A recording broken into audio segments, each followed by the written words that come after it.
guys are so broke they don't even go out of their way when they have nothing to do just to listen in. Dog, or it's crazy. Or some of them are too busy on the phone with their girlfriends. Bro.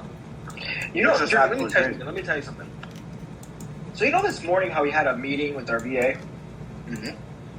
I swear to God on everything I love, I was getting head while in that fucking meeting, bro. Why do you think I was quiet the whole time? What the hell is wrong with you, bro? You realize you worked for a billionaire, right? Nigga, you realize that call was unexpected as shit, right? Boo-hoo!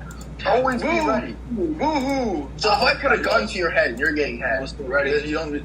Yeah, bro, you don't do it, bro. You're out here talking about be ready, but I was in the call before you, and I was getting head. Do you see the problem here? Yeah, I am.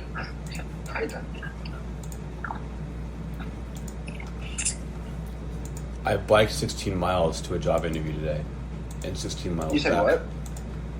I biked 16 miles. I biked 16 miles to a job interview today, and 16 miles back. And they said no. What job? Portillo's. You said what? I can't hear you. Portillo's hot dogs. 16 miles to and 16 miles back, and they said no. Oh, you want to know what? I will tell you something, bro. Right? First off, I got to give you respect for doing that, because most people wouldn't do that. Second off, if you would have just stuck to real estate instead of going into trading and this and that, once something didn't work out for you, you would have already been making at least $1 million a year, just like I am. I don't know, worst case scenario, but your main issue, bro, is that you switch spots after 6 months and something doesn't work. For example, real estate got you one deal within 6 months, and you realize, shit, I have to do this myself. Instead, you could have sat down, tried to build a team, take another 6 months, close another deal, and after about 1.5 years, you would have just been popping off, right? But after 6 to 8 months, your issue, you didn't like it, you switched, traded, made money, didn't like it, switched. If you hop, you'll get fucking nowhere. Let me ask you this. Who do you think is going to get to the finish line faster? A hopping bunny or somebody running? Answer the question, bro. A hopping bunny. No, someone, a straightforward runner. Yep. So, your issue, and I'm giving you advice that a billionaire gave me a couple of days ago. Right? But I haven't even this, but I'm still going to give it to you. The only way to get real rich, fuck you money, is to find one thing and stick with it. If you want to do trading, don't do real estate. Just do trading. You can buy a rental property here and there, but don't put your main focus in real estate. If you want to do real estate, don't do trading. Only do real estate. You know what's interesting? Okay. You're 100% right about stick to one thing, 100%. But you know what's interesting? I was recently watching a podcast, and these guys were asking these other guys, and mind you, I'm assuming they're broke as fuck because of how they answered it. Because they couldn't even answer the question. When they asked, so what do you do for a living? What's your job? What do you do? They all said the same thing. Well, I do a lot of things, actually. Like, not one of them gave them a straight answer. Like, if someone were to ask me, Camille, what do you do for a living?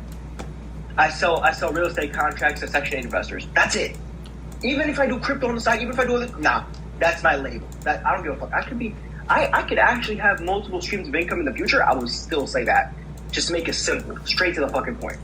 I'm a real estate investor. Somebody asked me, Jeremy, what do you do for a living? Simple. I'm a real estate investor. Can you elaborate more on that? Sure. I buy residential rental properties from wholesalers and realtors all throughout the USA. I also wholesale myself whenever I'm feeling bored. Yep, there you go. There's nothing more than that. That's me. That's what Jeremy does. Your problem, bro, is that when somebody asks what you do, every 6 months it's a different answer. So, rich people just see you as a bullshit. Now, there's two ways to look at that. One, you can take it as, wow, I joined a voice crack and people are just shitting on me. Two, you cannot be arrogant and say, okay, I realize what I'm doing wrong. Let me change it. I'm not telling you got to do real estate. Just because, you pay for a real estate Discord doesn't mean you have to. Right? Choose one industry. Just look over here's what I want you to do, bro. Okay? Look at every fucking industry. Find one that you love specifically. And don't tell me it doesn't exist, because there is one. I don't give a shit if your industry that you love is selling dildos. The fucking gay man online. I'll give you a random example, bro. I don't care what it is. Find one thing, stick with that one thing, 10 years later, you'll be a multi-millionaire or a billionaire, depending on which industry you want to do. Simple. Exactly. Also, best advice, I say this every single day, work with a team. I'm telling you, without a team, you're not going to get nowhere. That's where you failed the most, is when you didn't have a team. After you closed that first deal, just like how Jeremy said, you thought you could do this on your own, but no. Mm-hmm. In fact, Tate actually said this as well. Right? He said, to every single thing that Tate does, Andrew Tate, he does it in a team. He does nothing on his own. He invests with other people, right? He fucking does crypto with other people. He does everything with other people. How the fuck is a one-man show going to be an army of 500 people? Mm-hmm. And I'll give you an example, right? In fact, this is even true. Right? They said this in the Ant movie, right? That if you want ant versus giant, nothing happens. But take a billion ant versus giant falls. So no matter who the hell your opponent is, if you have enough ants, you'll win. So that means even if you don't do jack shit and you have a bunch of dumbasses on your team, you'll still make something. Now imagine if you had a bunch of elite killers on your team. Mm-hmm. Exactly. Your most mistake that you made, bro, was that you closed your first wholesale deal, right? And then you decided that you were going to try doing this again on your own. And you realized, fuck, I hate this. It took me 6 months of calling, 10,000 calls just to get a closed deal for a cash buyer who fucking abuses me. Now, what you should have done is, okay, I just got a wholesale deal. I see that this is real. Let me either go, 1, join a team, like Camille's team, or 2, create my own team, get my own employees, either on payroll, commission-based, or something, or VA's got to do something, right? And get them going for at least 6 months, because it takes 4 to 6 months just to train them so they can actually learn what the fuck they're doing. From beginner to elite, Yeah, and then you'll have people bringing you deals, and now you're working with a team. Mm-hmm. So 100%. Let's say that it would take you 6 months to close the deal. Well, imagine if you have 35 people doing that. Every 6 months, you'll close 35 deals at once. Yeah, that is 100% true. At that point, you'd be pulling in over 7 figures a year. Exactly. That's true. Imagine you cannot get past that KPI. Which you will, by the way. Right? But let's just say you're that fucked that you can't get past that KPI. Even if that was the case, nigga, get 100 people to do that, right? And let's say you made $12,000 on your first deal, right? Yeah. So let's say that they all do the same shit, and you get 100 niggas, and you teach them exactly what you did, and they all are such fucking shit that it took them 6 months to close the deal. Well, you made $12,500, right? That means every 6 months you're receiving a $1.25 million check in the mail once.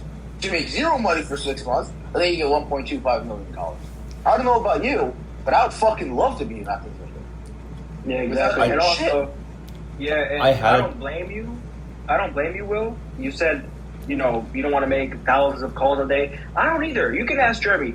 I don't even wholesale. If you were to ask me, Camille, what do you do all day? This is exactly what the fuck I do, and I'm being so bad. By the way, before you say anything, Camille's the laziest nigga I know. The laziest. But I worked so hard in the past that I get to be lazy today, if that makes sense. Does that make sense? Yeah. No, Camille, elaborate to them. So look, first off, let me explain to you what I do all day, then I'll elaborate on what I just said. This is what I do all day. This is my schedule. I wake up. I don't like to wake up late because my whole day is kind of ruined. So I like to wake up at 8 o'clock every single day. I have an alarm clock. 8 o'clock every single day. I sit there, I scroll on TikTok. Why? To see if I can, because my For You page, I optimize it to be pure knowledge. So when I scroll on TikTok, I'm actually gaining some fucking value. That's number 1. Number 2, after that, I take a freezing cool shower, I hit the gym. After that, I come home, I try to eat something if I have the time. If not, oh well. After that, I hop on a call with my staff, see what's going on, or I hop on a call with Jeremy so he can forward that information to the staff. Whatever. After that, I make content. I make my videos, or I study, both at the same time, because I'm still in the process of trying to go viral. After that, I cruise around in my cars, either the BMW or the Corvette, literally, for no reason. For no reason. You can ask Jeremy, he calls me around this time sometimes. When he calls me, hey Jeremy, I'm driving right now. I got the biggest fucking just Corvette 24/7. Yes. driving for no reason. I mean, there could be a reason behind it, but like I make a reason to drive. Does that make sense? After that, I hit the gym again for no reason. I don't have to hit the gym again, but I would just do it again because why the fuck not? After that, I come home, I speak to some clients that potentially want to join my team, or I hop in a Discord call like I am right now. After that, I go to fucking sleep. Now, back to what I said earlier. I worked so hard in the past that it gave me the privilege to be lazy today. Mm-hmm. So, It took Camille about 4 years to get to the point. so look, right? My whole life has been training, and I actually had a conversation with somebody. I had a conversation with somebody about this in person when I was at a car meet, because people in my area actually know me. Like, I'm actually, like, you know, I'm like the neighborhood famous person, if that makes sense. I'm not fucking famous, but you get the point. Like, if you see me, oh, that's fucking Camille Brito right there. Okay, cool. So, I went to a car meet. These guys knew who I was. They were like 17 to 22. They approached me. We were all talking in a group. And I was talking about, and they said, oh, yeah, you wholesale. So, like, how do you do it? Like, what do you do all day? And I was like, you know what? My life is just training. I train people. Because I am so lazy to make calls all day, so I show other people how to do it, so I won't have to do it. And I also recommend them to drop service that. Now you're probably thinking, what the fuck do you mean? This is my strategy. My strategy on how I was able to, you know, to scale wholesale businesses really fucking fast, or anything. I can scale anything really fucking fast. The goal is just to train other people to do it for you. That's one, and also be creative. So now, what I mean by drop servicing or you know, train them so they don't have to do it either, this is what I mean. This is how my staff operates. First, I teach you how to do it. You're going to do the fucking labor. I'm going to help you make money. My job is to put money in their pocket. Once they have money, what are they going to do? Invest into VAs. I'm going to force them to invest into VAs. After that, they don't have to call anymore. Then they can worry about something else. So then there you go. Now they have an easy money printer, and then they can start their own company. But that VA is still going to work for me. Because why the fuck would they stop? Why the fuck would they stop making money with me if it works? Does that make sense? Yeah, it does. So basically, one more time. I train people so I don't have to do the work. This is how. Where do you get them off do of? it. Where do you hire them from? This is Fiverr? No. Personal connections. Personal connections, personal brand. They don't have any sales experience, so they're Online. like a random person from the Say that again? Philippines. They don't have any sales experience at all. No sales experience. Okay, There's yeah. bro, for God's sake, Jeremy came into the Discord with no fucking experience, and I traded him, and look at him now. This guy's better than me now. Yeah. I'll be honest with you. It's actually official now. I'm the original guy in sold Discord. Which is hilarious. I own the most rental properties out of this whole Discord. I'm also the fucking originals. And I started with Camille a year and a half ago. And I'm better than him. Exactly. So That's because I took it serious, but I wasn't arrogant. That goes to what I say. My life, if you theoretically think about it, I don't wholesale real estate. I just train people to take over my position. Like, for example, right now, me and Jeremy, we're partners. We both own the exact same company, the exact same. His position, he's more of like the head of the disposition. He's like the head of the disposition. He controls all of our buyers. He makes sure everything is in check. Also with title company, basically everything. So I'm going to cut you off a second. And you can even ask Sweep. I think Sweep's there. Sweep, you there? Yo, what's up? You can even ask Sweep. Somebody on our team named Joseph had a deal, right? And, a buyer was calling me because me and him are boys, obviously. That's just how close we are to the buyer. And I sold the deal $20,000 over what Joseph had agreed on with the seller live while the nigga was listening. So that's a $20K signing fee that he's going to make if the deal goes through. Bro, we basically, the way that we do things is different from every other wholesaler. Since we're doing DSCR loans, right, that property in particular that Joseph was going to lock up, the seller said they weren't interested in selling because they couldn't get their asking price, right? And the reason why they couldn't is because on a cash deal, you had to get locked up at $5K and dispo it at $7. Because that's what it made sense. ARV is 65, right?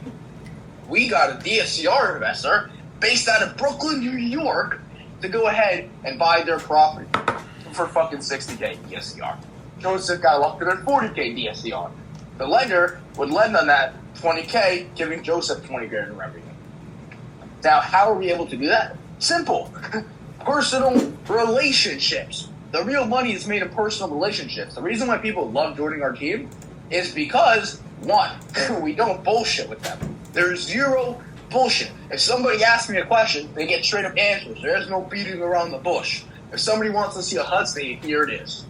We don't beat around the bush, we don't bullshit, and we don't play games with people. Number two, we have real personal connections. I mean, you go out of our way to actually prove people wrong just because we can. Now, maybe that sounds like a dick move, but it's the truth. Because we love protecting our brand, who we are, by backing it up with real social proof. For example, people have asked me in the system, are you a real estate investor? I'll list you 10 addresses I own right now. Right? Check title, I'm on it. With that being said, I back shit up that I do with actual real money, real advice, real shit, and I don't fuck around with people. That's why people are joining our team. Right? Now, maybe it's true. They would make more money if they did this shit themselves. But they wouldn't have the buyers, they wouldn't have the access. Even if they had everything I had, it wouldn't matter because you cannot beat a team. If there was 50 niggas rushing you, I'll give you an example, bro. Let's say you're playing Fortnite, okay? And you're playing the 50v50 game mode. I don't know if you know what that is, Will, but basically there's a game mode back in the day when Fortnite was popular, back in the wagey days, I used to be broke, where it was 50 niggas versus 50 other niggas. Imagine you were one motherfucking nigga, okay? It's just you. You have to face off against 50 other grown-ass men. How the fuck are you going to pull that off? I don't care if you're the best closer of all time. You cannot physically call 2 people at once. So if you have 50 people calling 50 different people at once, and let's say they're all shit, okay? And there's 50 niggas calling 50 other niggas at once, and just 2 of them want to sell and they're real interested, and you're a master closer, you're closing 1 person at a time, doesn't matter. Even those 50 niggas that are shit compared to you are still going to perform better than you. You cannot beat a team by yourself, and that's why you fail. Exactly. Also, don't forget to mention, it's not just caller. That's not our only marketing. That's not our only, lead generation. We also have realtors working full-time for us. Literally. They literally sit there on their desk looking for leads for just us. Literally. Literally. Because we proved it to them. We closed deals with them, and every time we go under contract, we always sell it. We always sell it. Because we pre-sell. And Camille, I also want to say something too. We are so good at underwriting our deals for DSCR investors that 95% of our deals that go under contract sell. Unfortunately, 5% of them don't. And I would love to say 100%, but I don't want to bullshit. 95% of the deals that go under contract sell. Now, are they going to close? I don't know. Because sometimes inspections will come back good or appraisals. But 95% of them will sell. Okay? There will be a B2C contract or assignment at a higher price for a profit. 95% of the time. Right? Now, 5% of the time, deals just won't sell. Maybe something was wrong with it. I don't fucking know. Maybe people just weren't feeling like it today. You know? It happens. But we have the highest KPIs that are wholesale business in the industry. The top dogs that are in this industry only close 70% of the contracts they lock up. We close 95%. That actually, we sell 95%, they sell 70%. So, difference is that this ties back to personal connection as well. Mm-hmm. Once you have that fucking brand, realtors don't even care if you're a wholesaler. Because the main problem with wholesalers is not that they're making a fee. It's that the longer contract with the seller, not actually being the buyer, and they can't assign it to a buyer because nobody wants to buy it at that price. Because of that, the seller gets fucked and so does the realtor. But if the realtor knows that you're a wholesaler and you always fucking close because 95% of your properties sell, then they don't care how much you make. Whatever the hell you agree upon is how much they get. And that's it. Yeah. In reality, because of that, people love working with us. And the only reason we're able to have such a high KPI is because we have bulletproof underwriting. If we think the buyer is going to pay $3,000 in closing costs, we assume it's $10K. That's ODing, but when people see those numbers, nigga, there's no confusion. Mm-hmm. There's no confusion at all. Usually, I pay 2% in closing costs, right? We assume the buyer is going to pay 4%. Bro, our buyers love us. They literally love us. In fact, most of our buyers will, and I want to just tell you, not to flex on you, but just to show you, that we know what we're talking about. Most of our buyers actually only buy rental properties from us. For example, that nigga that Sweet heard me talking to, he's 23, has over 20 million liquid, etc. He only buys properties from us. Nobody else. Nobody else. Not a single other soul. Because he doesn't trust anybody else. We're honest with our investors, etc. In fact, I also want to say this as well. Me and Camille recently locked up 7 units in Baton Rouge, Louisiana. We sold it to an investor based out of Brooklyn, New York, right? A different guy. His name was Mark. I'm not going to say his last name. Camille knows who the hell I'm talking about, right? Our assignment fee was $363,000, right? This guy was brand new to real estate. He had the funds, but he trusted us because of our name, right? And he got in there, he ordered the inspection reports, asked us what we thought of the property, and the whole thing was a shithole. If he closed, he would have been fucked out of his mind. Absolutely cooked. We told him, don't close. Gave him his deposit back, and he backed out. We lost $363K because we were honest. So what we do is, instead of only looking at money, we actually value our reputation. It's better. It's way better to sacrifice short-term money for your reputation, because the second your reputation is fucked, you're cooked. There's realtors, I'll give you an example. In fact, I'll give you guys a very good example, right? There used to be somebody in this Discord named Christopher Vermende. Everybody the guy scammed. Oh, yeah. Everybody knows he is Chris the Cloud. He scammed me out of $10,000, right? And the guy was like, okay, well, since the contracts that I had with him were invalid according to Connecticut laws, he could get out of it and not pay me. So he sacrificed short-term gain because he thought, oh, fuck this nigga, I'm not going to pay him shit. Look what happened. Reputation is ruined. Nobody will ever talk to him again. Everyone in Connecticut knows he's a bullshitter. Joe Riley cut him off. Yep. Joe Riley cut him off too, yep. He quit? Joe Riley heard what happened. I'll tell you guys how. I know a hedge fund manager in Connecticut. His name is Ben. Ben, he went to a real estate event because he lives in Connecticut, and he saw Joe Riley. He was like, bro, I've seen you all over TikTok, And he got onto his catch buyers list, and they started building their reputation because, Joe Riley obviously wants to sell a lot of his deals to a hedge fund because the nigga's going to make a lot of money, right? And he explained to him, like, hey, I know this guy named Jeremy Schmurler, and he explained to him about Christopher Vermende, and then the guy said, wow, the guy's a bullshitter, and Joe Riley officially cut off Christopher Vermende. Now, what was the story here, right? The story is that the guy sacrificed short-term gain and lost his reputation. Now, even if he brings the deal to the table, 90% of people won't even look his way. So, was it worth it? No, right? So, regardless of whether it's $363,000 in revenue gain for us, or whether it's $2,500 or $10,000, if you say you're going to do something, always do it. Don't bullshit people. Be honest. It's actually very hard because everyone says, "Yeah, that makes sense." But if I put $1 million in front of you, are you still going to be honest? A lot of people won't be. So, if you're a man where your opinions cannot be bought, your soul is not up for sale, no matter the price. Nobody can, and you're not going to ruin your reputation for any dollar amount. You're pretty much unstoppable, and that's the 3 key secrets how I got to where I am today.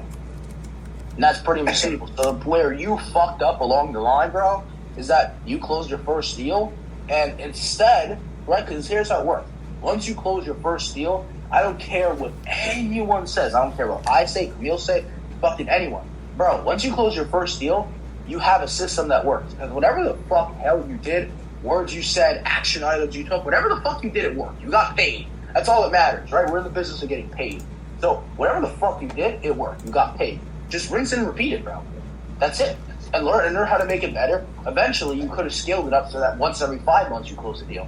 Then once every 4, then once every 3, then once every 2, then once every 1, then once every 2 weeks. And now you're closing a deal once every 2 weeks. And then you can start hiring on employees or get commission-based guys who build a team and teach them the same process. Let's say take them 6 months. Oh, well, 6 months later, you have 45 different niggas closing deals every 2 weeks that you fucking take a part of because you own that business and you taught them everything they know and provide them with the buyers, etc.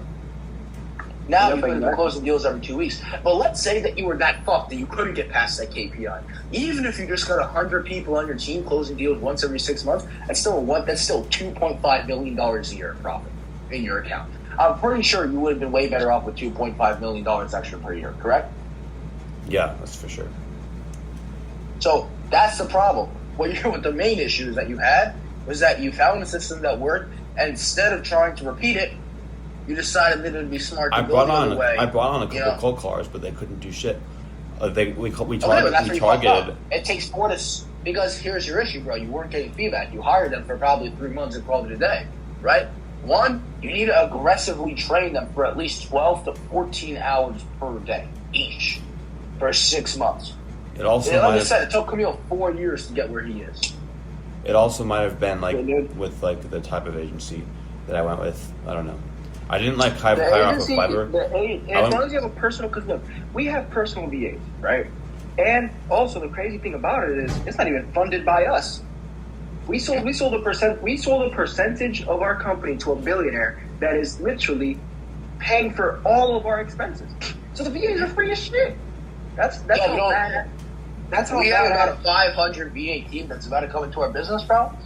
If everybody on our team is going to really, really, really see a big improvement, including Sweep over here, right?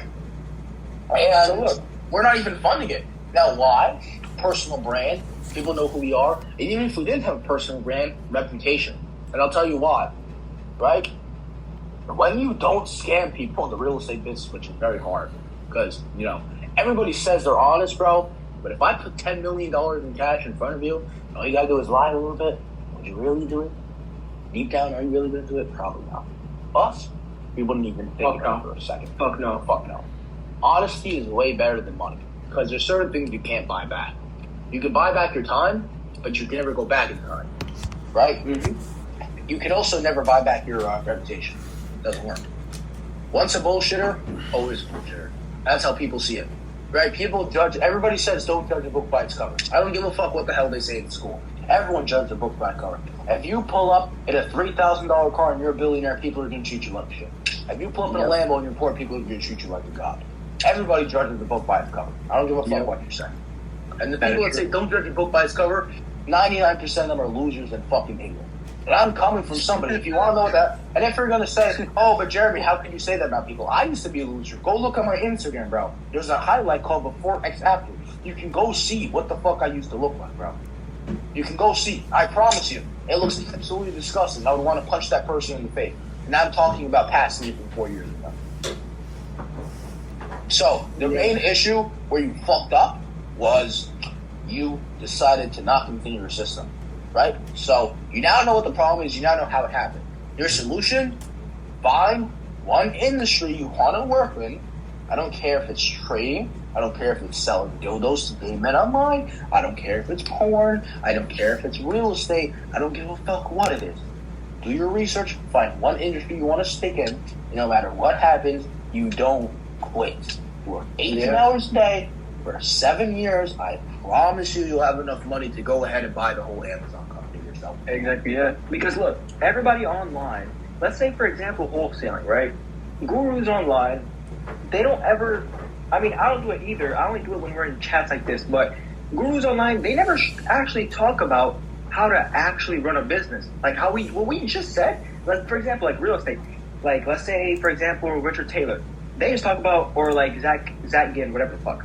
Oh yeah, you're going to find a lead, you're going to go on dealmachine.com, you're going to do this. Okay, cool. That's all easy information you can find online. Who gives a fuck? Nobody gives a fuck about that. People want to know how to make money. And the only way you make money is if you actually have a fully operating business with a lot of staff and a lot of fucking hardworking people and a lot of dedication and a lot of knowledge. That's the only way you're actually going to do it. Well, we just said you're not going to find this shit online. Fuck no. And also, that's why if you look in this Discord all the way at the bottom, right, there are sections in there that have nothing to do with real estate. In fact, there's 100 Tate lessons in there. Andrew Tate says real estate is a whole bogus and a scam. Yeah, there's 100 Tate lessons. Why? Because this isn't real estate. This is business, bro. You're trying. All businesses are with people's money. Put it as this: you can see on Camille's story. I sent him over $40,000 today, just alone in finder's fee. Why? Because it's business. What's business? He wants other people's money. That's all business is. You want other people's money. You can't make but take. Exactly. You can't. You're not the Federal Reserve. You cannot make money. You can only take money. So how the fuck are you going to take other people's money? Bro, if you go up to a multi-million and say, hey, sir, can you give me $100,000? Why? oh, I don't know. I'll go see this and this and that. My manager go up to a multimillionaire. Hey, sir, give me $100,000. Why? Oh, because I'm going to give you an asset that you already know is real, not a bunch of bullshit. I'll give you 20% return for the rest of your life. Oh, okay, that makes sense too. That's how I think. Why did that pay Camille so much money? He came up to me and said, "Hey, Jeremy, can you ACH me $21,965? Why? Here's a return. Oh, okay, that makes sense. Here you go. Hey, Jeremy, can you wire me $92,500? Why? Here's your return. There's a return on an investment property. Wait a minute. What's the first three things that niggas think of whenever they want to fucking invest their money? Well, crypto, stocks, real estate. Oh, real estate. Oh, he has real estate for sale. Interesting. What's my cash return? Well, it shows here that it's going to be 20 and 30%. Interesting. Okay, wire send. That's how a rich person thinks. In fact, I'm talking to you because I guess you can consider me rich, right? But I'm telling you, that's exactly how I think, and that's why Camille has 40 grand sitting in his account for me today. Literally ice cream every day. Yeah, yeah. But I'm saying, why the hell did I do that? Why did I just randomly send this guy 40 G's? Well, simple. It made sense. So what you have to do is find a way to take other people's money with them not being mad at you, but saying, okay, that makes sense. Not them being happy. You don't want them being happy. No. Just that makes sense. That's it. That makes sense. For example, Sweep heard a multi-millionaire calling me, and I sold him on a deal for $60,000. That's going to take him at least. Just call that. He called you. He called me, exactly. I didn't call him. He called me, and I told him, I said, yo, one of my guys brought this deal to me. Here it is, X asking price. He wasn't happy that he has to spend money. His cash at close is going to be near $25,000. But why? Why is he spending 25 grand? Because it makes sense. Well, the reason it makes sense, bro. Real estate is good because I'm going to give you a quote, right? In fact, I'm actually going to post something. Camille, what's that one screenshot that I sent you? Can you post it in the DNCR chat? $599 client versus $50,000 client. I don't have that. Okay, well, basically, a $500 client is basically going to come to you and say, hey, man, I'm trusting you with this money. This is my life source. How soon can I see a return? Do you have a money-back guarantee? Ask all these questions. $50,000 client, money sent. Thanks. So my thing is this, right? I had a multimillionaire call me first. Well, I didn't call him. The guy called me because he needed things from me, right? I made him want to wire $25,000 to a title company so that this way one of our people on our team named Joseph can close his first wholesale real estate deal within 2 months after joining with us because it made sense. The nigga was not happy to spend 25 grand. Do you think I was happy to give Camille 40,000? Hell no. You want what I could have done with that instead? I could have used it as a down payment for a new Corvette or potentially a new supercar. But nope, now it's in Camille's account. Why? Because that made sense.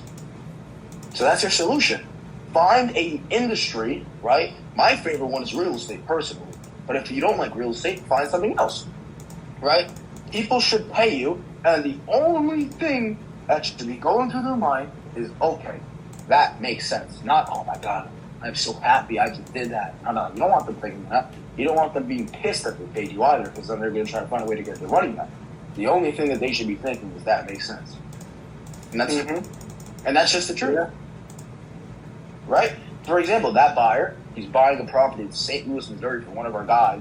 They have to go to contract with the seller because that made sense. No other reason. Right? And now it might sound fucking stupid. It might even sound like common sense. But it's just the truth. Right? That's the best advice that I can probably give to somebody right there. Right? You don't want people happy that they spent money with you. You don't want people sad that they spend money with you. Because if people are happy with you, then it's just going to be emotions. You're setting too high of an expectation. If you're too high of an expectation, then you're cooked because you're going to set that as normal, right? But the key to business is under promise and over deliver. If I tell you your food's going to be there at 7 p.m. and I show up at 5, you'll be happy. But if I tell you 5 and I show up at 5:01, now you're pissed. But if I told you 7 and I show up at 5:01, you're happy even though I under-deliver. In my eyes, you see the difference? Yeah. If you have people just thinking in their head, they're happy with you. This actually happened recently with us. So I'm really good. I'm like really good at running comps and running appraisals. I can become a fucking professional appraisal because of my fucking shit. But so we had a 5-unit deal that we closed. It was an $85K assignment fee revenue. I told Jeremy, look, Jeremy, I'm gonna be honest. I think we're fucked. This is not appraising for, because I think we had this locked up at 300,000, and then we were selling it for 385, or 305 to 390. I don't know. No, we had it for 300,000. We were originally going to cover one side of the closing cost, but we sold it to the buyer $10,000 over asking. In fact, it's the same buyer that Sweep heard talking to me on the phone. Same guy, by the way, Sweep. All right, so we sold it to him, and he covered both sides of the closing cost. We got the contract at 300, flipped it for 385. Continue. So look, I was running my comps, my appraisal on all these houses because, mind you, when you're doing the loan, how we wholesale is completely different. So when you're running comps and stuff like that, these houses better appraise at the value, or else the lender's not doing it because it's going to be a risk for them to do the loan. So I ran my comps, not ARV, it's as is appraisal. That's what I did, an as is appraisal, and I think it came back to literally what we got it locked up at, 300,000. Literally 300,000. I said, Jeremy, we're not going to make not even $10,000. We're not making shit on this deal. We are fucked. When the lender runs his appraisal, we are fucked. Mind you, I didn't do nothing wrong. I actually did a super accurate appraisal. Like, I underestimated like a motherfucker. Like a motherfucker. Guess what? Appraisal came back over 420. Yeah, and we told them what Jeremy was worried at first. I got my whole staff worried. Like, fuck, we're not getting paid. Fuck. After that appraisal came back, oh, the adrenaline, the fucking dopamine. Oh, man. The whole squad was celebrating like a motherfucker. I remember that day like it was yesterday. And then on top of that, I was on a live call. I was on a Discord call with Camille. Buyer calls me up. He's like, oh, by the way, I just sent the wire. But anyways, that's just how our people talk. Most people will be like, wow, I just sent the wire, man. Thank you so much, because this is the biggest purchase in my life. This guy is like, oh, by the way, Jeremy, I sent the wires because I was bored. But anyways, as I was saying, and that's how we continue the conversation. Mm-hmm. Bro, we work with rich motherfuckers, not broke people. Why? Rich guys don't give a shit. Because his cash to close was only 125 grand. So he only wired 125 grand, right? And he told me, he's like, oh, by the way, he even told me, bro, he told me that his last company dinner was 130,000. He's like, I can't believe you found the property for cheaper than I spent on my company dinner. The guy didn't care. Because why? We work with rich people, right? Now, let me tell you this. Camille's an extremely good appraiser. The appraiser actually fucked it up. The guy overestimated the fucking value because he wanted to get paid extra. The seller tried to bribe the appraiser, which, it was pretty crazy. That's why it appraised at 420. The reality of the property was worth like 390, 392. Oh. Yeah, but still, it's still good because now imagine what the fuck would I tell my staff? Because mind you, my staff relies on these appraisals that I do. My whole staff relies on me. So let's say I overestimated, just like the appraisal. I said, oh guys, we're lit. This is gonna appraise at 420. And imagine if that shit came back at fucking 310. You know how fucked that would be? You know how fucked. Oh, yeah, people would be pissed at him. But then again, Camille said it was going to appraise at 300, came back at 420. Now imagine Camille said, oh, this is going to appraise at 422 easily. It comes back at 420. Even though it's still over, people are still pissed off because the expectation was set too high. You always have to set the expectation way too low and then do it way too high. For example, we had a buyer close on a property with us. In fact, Camille, do you want me to share the address, or it's like, well, we can't do that? Which house? 2835. Oh, no, I'm not going to really share the address just for reasons, but we closed on a deal with a buyer that we had, right? Same buyer that Sweep heard. This nigga goes crazy as Sweep it now. Right? But basically, I told you, the nigga so far has literally bought over 20 properties from us since he's closing 10 more, like in the next 2 weeks. But yeah, basically, we closed on an asset with this guy. He bought a property from us for $67,000. 65. We told him, 65,000, right? We originally had the contract at 65,000, and we told this nigga, he's like, oh, what is it gonna pray for? 66, 67, right? And we told him, yeah, probably will praise worst case scenario at 60, 63. Our appraisal came back at 88,000. Well, about 90K. I don't know the exact fucking number. Okay, I'm not good at math. There's 88K from change. Let's just call it 90. Okay, right? They came back closer to 90 after rehab. Nigga was happy. In fact, he's doing a refinance in about 4 months from now. You set the expectation too low, have it come back way higher than normal, and keep setting the expectation lower and lower, your clients are getting more and more and more. That's Alex Schmoes' secret of how he scaled up so fast. So, Will, to answer your question, your main fucking thing you fucked up, right? Let's just look at the four things that I always did. What is the problem? How did it happen? What's the solution? How to prevent this from happening again? First off, what's the problem? You fucked up, you went broke, and now you're fucked. Second, how did the problem happen? Well, you had a real estate wholesale business. It was successful. You closed it under 6 months, and you fucked yourself. What's the solution? Simple. Go look into industries and stick to one. My recommendation is real estate because 90% of millions are created through real estate. Whether you want to do wholesaling, if it's a real estate agent, the property management doesn't matter. 90% of millionaires are created through real estate. This is the fifth thing, right? 4, how to prevent this issue from happening again. What you need to do is look into every industry you possibly could, okay, and figure out which one you love and only stick to that industry for 10 years. No distractions. I don't care if the next Bitcoin shit is popping up and you can make millions on your money. I don't give a fuck. I don't give a fuck. Buckle down. Stick with it. Call it. I don't care if the recession is coming. I don't care if your mom dies and your dad dies and then your grandpa and uncle. I don't give a fuck what happens to that nigga. You pick one industry, stick with it for 10 years. So hopefully, Will, that answer your question. Yeah. Yeah. All right, next question. Also, yeah. Under, like, the topic before that one, underestimate. You would rather a mechanic, let's say you're fixing your car, you would rather a mechanic say, oh, shit, yeah, this is going to take 5 hours. He calls you in the first hour. Oh, we're done. And also what Tate said, this is what Tate said too. I want to interrupt you, Kirill, right? Tate said that let's say you're a mechanic, right? Customer comes in. You gotta know what's wrong with my car. You look at it, you know, all you gotta do is take a quick screw, this, that, call it that. You tell the client, look, I mean, we're booked for the next week, but I'll try to fix you in right now, but it might take me an hour, right? 5 minutes, you just fucking go on your phone for 4 minutes after you take the car to go back. Put in the screw, tighten it, call it a day, bring it back out and say, oh, fixed. The next time, when that customer walks out, you're going to tell all their buddies, yeah, you got to go to my mechanic. He's a man. He fit me in a week early. He did a 1 hour repair in 5 minutes. Bro, it's incredible. Nobody, all of a sudden, the nigga has everybody lining up their shop. He underestimated the fuck out of it, like an OD motherfucker, right? And then fucking over-delivered like crazy, bro. In reality, now imagine if he would have just told the guy, yeah, it's about a 5-minute fix, I'll do it right now. Okay, bye. Would have never seen any of those niggas again. Lost so much recurring possible revenue, etc. Under promise, over deliver. Next question. Well, so do you have any questions? Well, No. What'd you say? I'm thinking of going with AK callers in the future. If I get back into I it. don't give a fuck who the fucking call. Bro, you can go with my ball sack callers. It doesn't matter. Bro, AK callers, this callers, that callers are all the fucking same. They're gonna take 4 to 6 months to train just so you can get it right. Let me tell you something, bro. You said you're just gonna go with AK callers. First see what you want to do.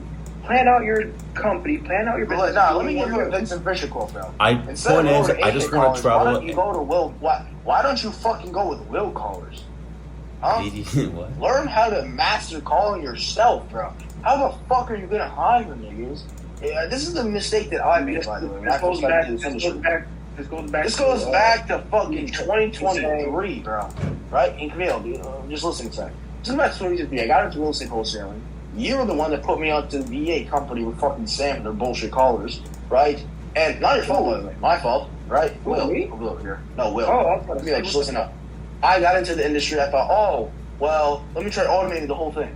Spent $3,000, did a 2-week free trial, and called it a day. You can't automate a business without mastering it first. I mastered real estate wholesaling, then created a team because nobody wants to work with a dumbass nigga. That's just the truth. If you get callers and they know that you're a fucking idiot, they'll be like, fuck this guy. Why do you think Abdullah made his own caller company, bro? Simple. Got too tired of everybody else being a fucking retard.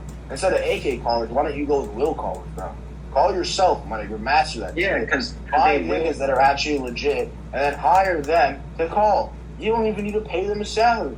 I had people begging in my DMs just to work with me, and I'm not even on social media yet. Because I don't bullshit, I don't play games, and niggas know I know what the fuck I'm doing. And when people say, no, I don't, I prove them wrong with wire transfer receipt.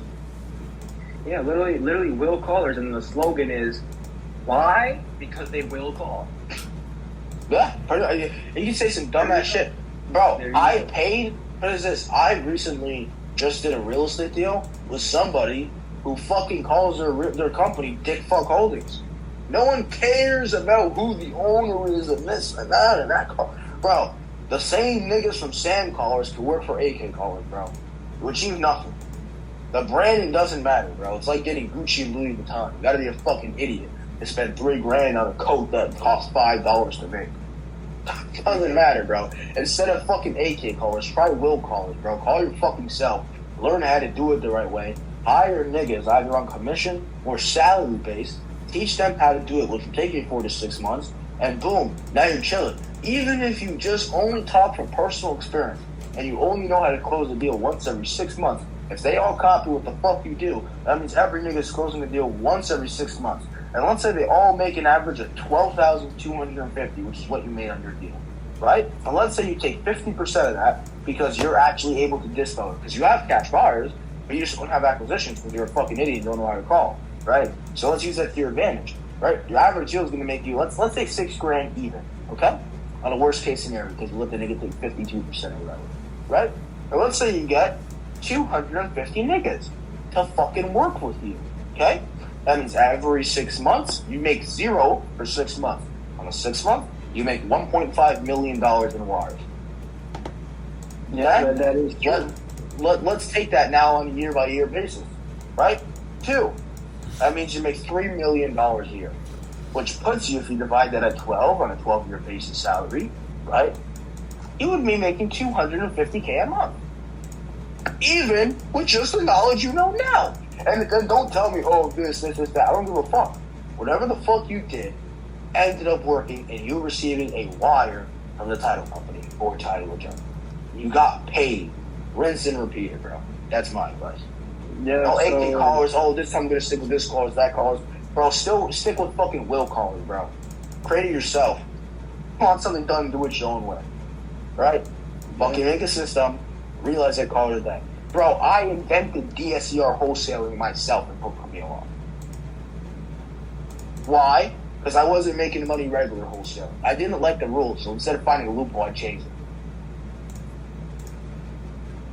Literally. Okay? Also, this goes back. Sorry to interrupt you, but this goes back to what Jeremy said. Yeah, bro, master what you want to do first. Oh, because you said you want to hire AK callers. There's nothing wrong with hiring people from any industry. Just like how Jeremy said, you have to train them good. Just like how I said earlier, my life is all about training. If I was a bad trainer, my staff would all be shit. If back then when Jeremy started and I gave Jeremy the wrong information this whole time, me and him would not be at the place we're at right now. We would be fucked. Still fucked. We probably would have quit by now. Cooked to the max. Cooked. So it's all about training, but you have to be a really good trainer. Because Jeff Bezos, he does the same shit I do. He just sits there, he trains people to train people. Because that's what I did. I trained somebody, and then he's gonna train somebody, and he's gonna train somebody, and he's gonna train somebody. Well, I also want to point something out to you as well, right? My first deal took me a year. I only made 4 G's. Yep. My first deal. After 1 year, bro. I hustled my dick off for 1 year and made $4,000 profit. Now, I didn't know what the fuck I was doing. I did it again, and then I realized I created a system myself. I used that system, rinsed and repeated it, and now look where I am. I invented a whole new way of doing everything in this industry. Just because I don't give a fuck what anyone else says, bro. Okay? Instead of AK callers, Sam callers, this callers, dildo call, I don't give a fuck what it is. There's nothing wrong with hiring people. But you have a system that works. And don't tell me you don't. Scroll up in your bank account from 6 months ago. You'll see a wire transfer, bro. Okay? The only thing that wholesaling real estate doesn't mean shit if you're not getting wire transfer. Or getting paid. If you're not getting paid, you gotta hop, bro. You think these buyers that I work with just buy properties because it's a hobby? Fuck no, they get rent papers. They make money, bro. Okay? If you're doing this shit and not getting paid, it's a hobby. You know what I realized? I'm sorry to interrupt, but you know what I realized? Jeremy, what I realized is you were in the same position as Will, but you actually took the right path. I'm gonna tell you how. Now that you brought this up. So what you did was you did something and it worked. You closed the deal, $4,000, cool. What is the first thing that came to your mind? Oh shit, I need to multiply this ASAP. I need to scale this ASAP.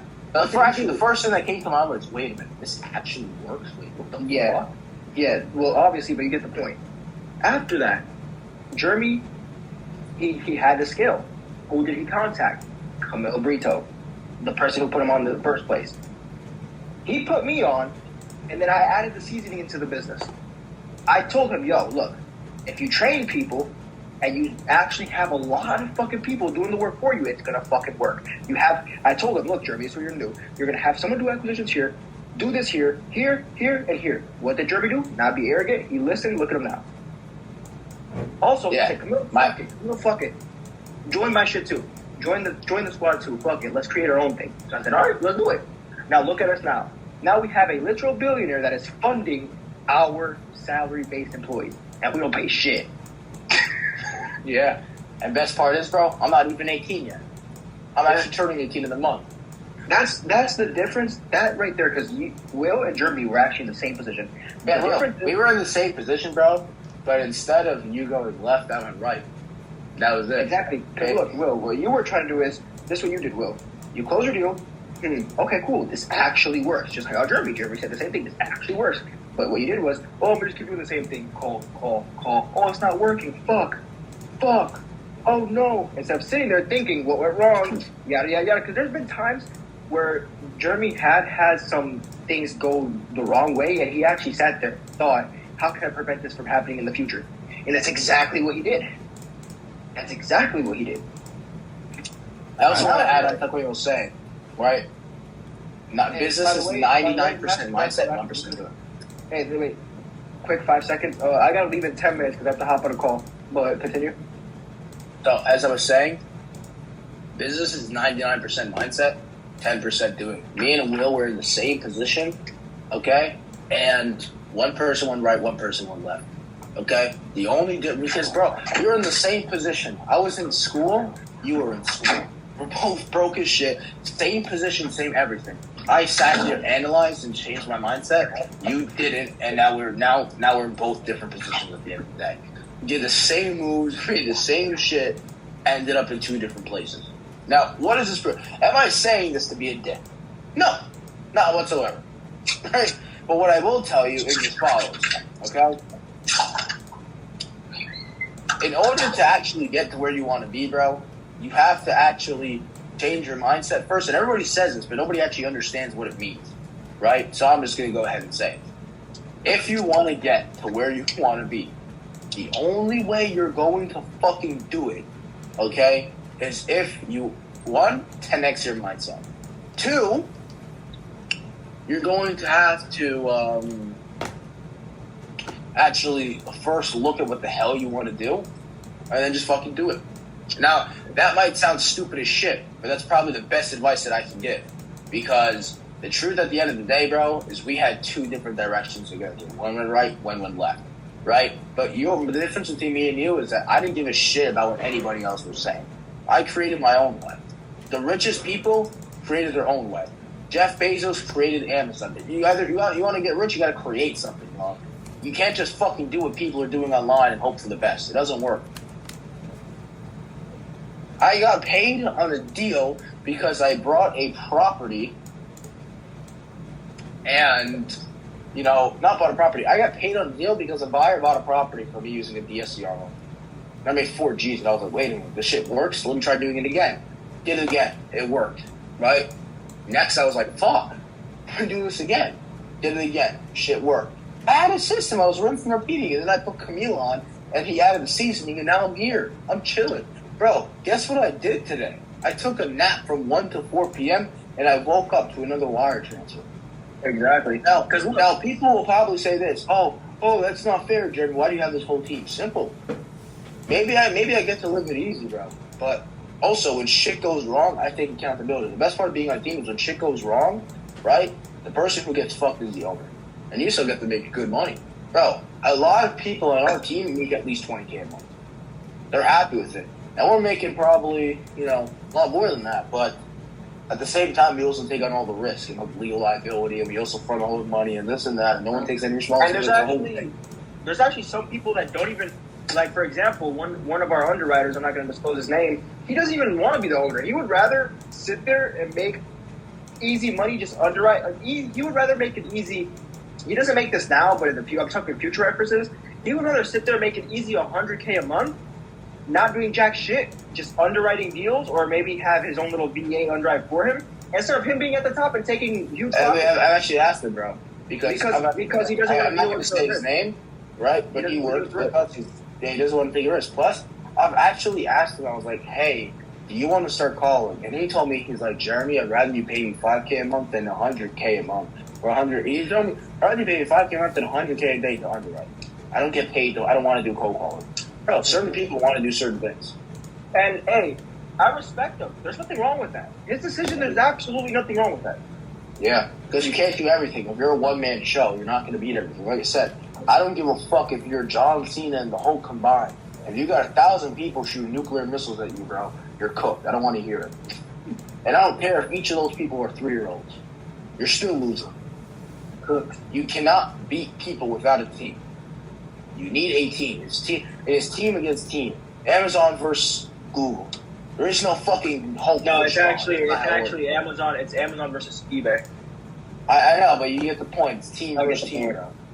No, everybody says it's PvP. It's lying. It's TVP. Team versus team, not PvP.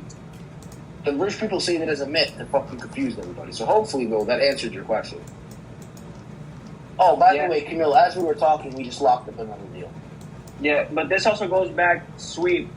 Because remember how he said Dirkfield said he wants to do it on his own? Yeah, I will literally bet my life savings he's not going nowhere if he does that shit by himself. Literally, I'm so dead ass. I am so dead ass. Hey, but you can't take unless Dirkfield's lucky as shit gets into crypto, puts like $5 into like the next Trump coin, and he makes a fucking $1 million. And yeah, even if he does, he'll lose it all. You realize that damn well you can't buy crypto. It's too much right now. Yeah, but you get the point though. You're not doing shit by yourself. I'm gonna be completely fucking honest, because nobody wants to do everything. Because think about it, wholesaling. No one online ever talks about do this with a team. Because think about it, who the fuck wants to sit there, make 100 calls, then after that underwrite the deals, then go over fucking 8-page contracts, signing them all, then looking for a title company, then finding a buyer, another 8-page contract. Like, bro, like, who has time for that? Plus, you can't. At the end of the day, I also want to say something as well. You have one most valuable asset that you can never give back. And I want you to try to guess what it is. I'll give you a hint. This is more valuable than money. Time. Mm-hmm. Because let's say you're a one-man show. And let's say you're originally going to make 20 grand on a deal. Now you're making 2, right? But instead of wasting all your time, you only put in an hour. It's worth it, and I'll tell you why. In fact, I would trade positions with a 2K guy all day. Because you can never get back your time. You can go ask any billionaire you want.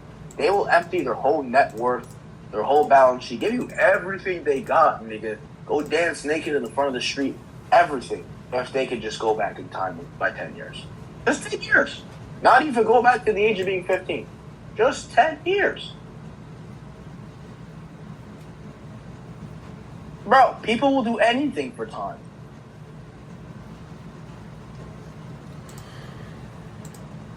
Right.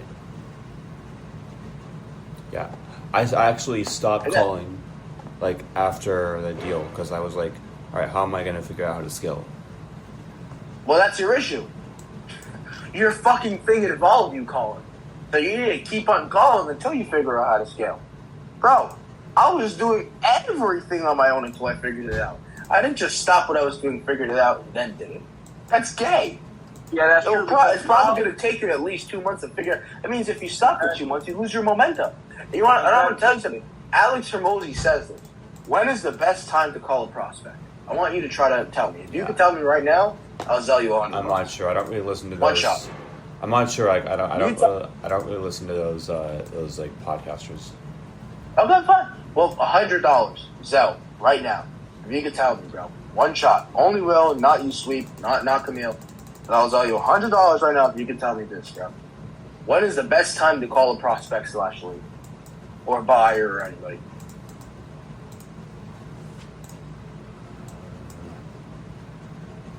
Well, The first time. I don't know. Okay, well, the answer is right after you close the deal, bro. Because you keep the momentum, right? When you close the deal, you have that, oh shit, I'm on fire momentum. When I close the deal, I don't fucking go out and be like, yeah, let's do it. No, instantly go back to selling. Because my fucking productivity is going to be 20 times higher. When you get that wire transfer and you close that deal, bro, your productivity is 20 times higher. And you wasted fucking partying instead. The best time to call a seller, bro, or a buyer to sell your deal is right after closing one. My goal because you keep the momentum going. My ultimate goal is just to be kind of just freedom, like travel. I don't know. Spend my days just traveling. Spend my days. Yeah, bro. You want financial freedom, time freedom, location freedom. Well, you're not going to get there by fucking managing VAs all day and fucking calling people all day either. You need to keep on call. What you need to do is keep on calling people, rinse and repeat your system, hire on people slowly. Have them do your system and call it dead. Even I remember I told you this, bro. Even it took you 6 months of calling to get a deal? 2. I had to call with almost 3,000 people. Okay. How long did it take you to get a deal from once you started to finish? I started August 14, 2023.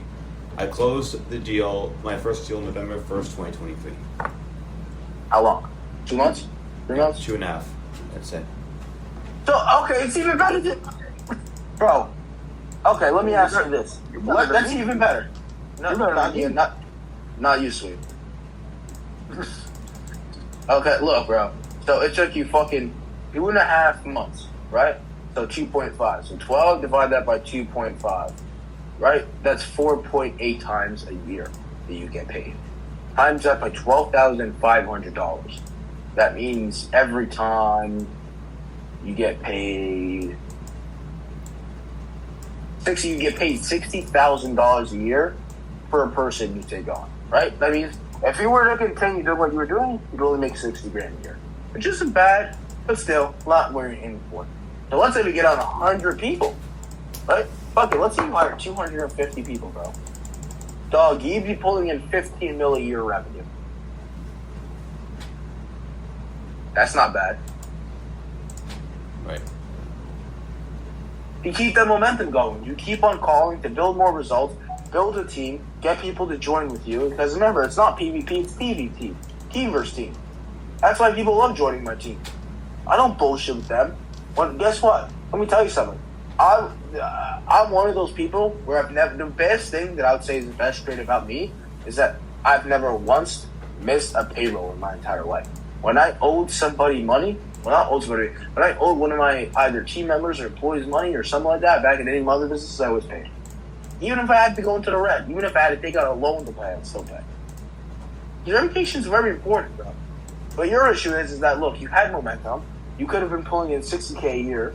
All you have to do is very simple, right? If each team member makes you $60K a year and you get a VA that costs you $20K a year, that's a 2X. So, boom.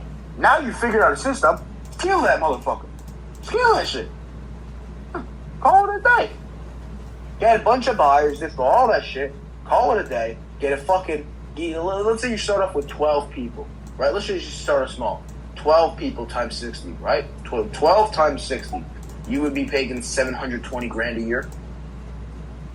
All right, hey, I got a call. I'm about to. I'll probably join back in like 20 minutes, probably. Yeah, that's cool, Camille. Now, as I was saying, Will, that's what you should have done, bro. And that's what I recommend you do. Or, like I said, you could do real estate, but just find something you're interested in doing. If it's real estate, don't switch it, bro. Fucking stick with one fucking thing and don't quit no matter what. If you can't do that, then McDonald's is always higher rated, so is the hospital place you buy to. Wow. And that's the truth. I don't want to tell you that, but it's just the cold-hearted truth that you need to hear. Okay, though, we need people like that. Well, of course you need people like that, but why should Will have to be that person? There's No, there's about 11.9 billion other people on Earth that can be that. No, that's also, I want you to change your mindset. Instead of you thinking, why me? You should say, wow, thanks God for choosing me. I appreciate it. Not so many other people get to be chosen and put it through hard challenges. If God wants to teach you how to swim, he'll drown you to make you learn the consequences of not knowing how to swim. That's how he teaches you. He tells you, first he gives you the negative. You understand, okay, well, if I don't do this, I'm fucked. And then you start swimming. That's how I swim. You want to know how I learned how to swim as a baby, bro? I didn't know how to swim. My dad chucked me into the pool and said, good luck, GG's, see you. That was it. You learn the consequences. You don't figure it the fuck out, you're cooked. And now that might say, oh, that's hard as shit. Well, believe it or not, every single person, there's no exceptions, by the way, to this. Every single person is able to actually do whatever the hell they want. If you fucking started a business and your life depended on it, and your brain 100%, not 99.9, 100% believe that if you don't pull this off, you're going to die, then you would just destroy that business and become number one. For example, you were able to bike 13 miles today because you truly believe you wanted a job flipping hot dogs for other people, bro. You were flipping many dicks. It was 13. That is gay. It was 13 miles. Hold on. It was 14 miles from Tempe to the place, and then 14 miles back because I had to get back on the bus. So 28 miles total today.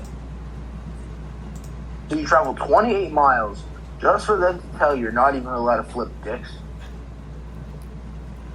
Basically, I guess.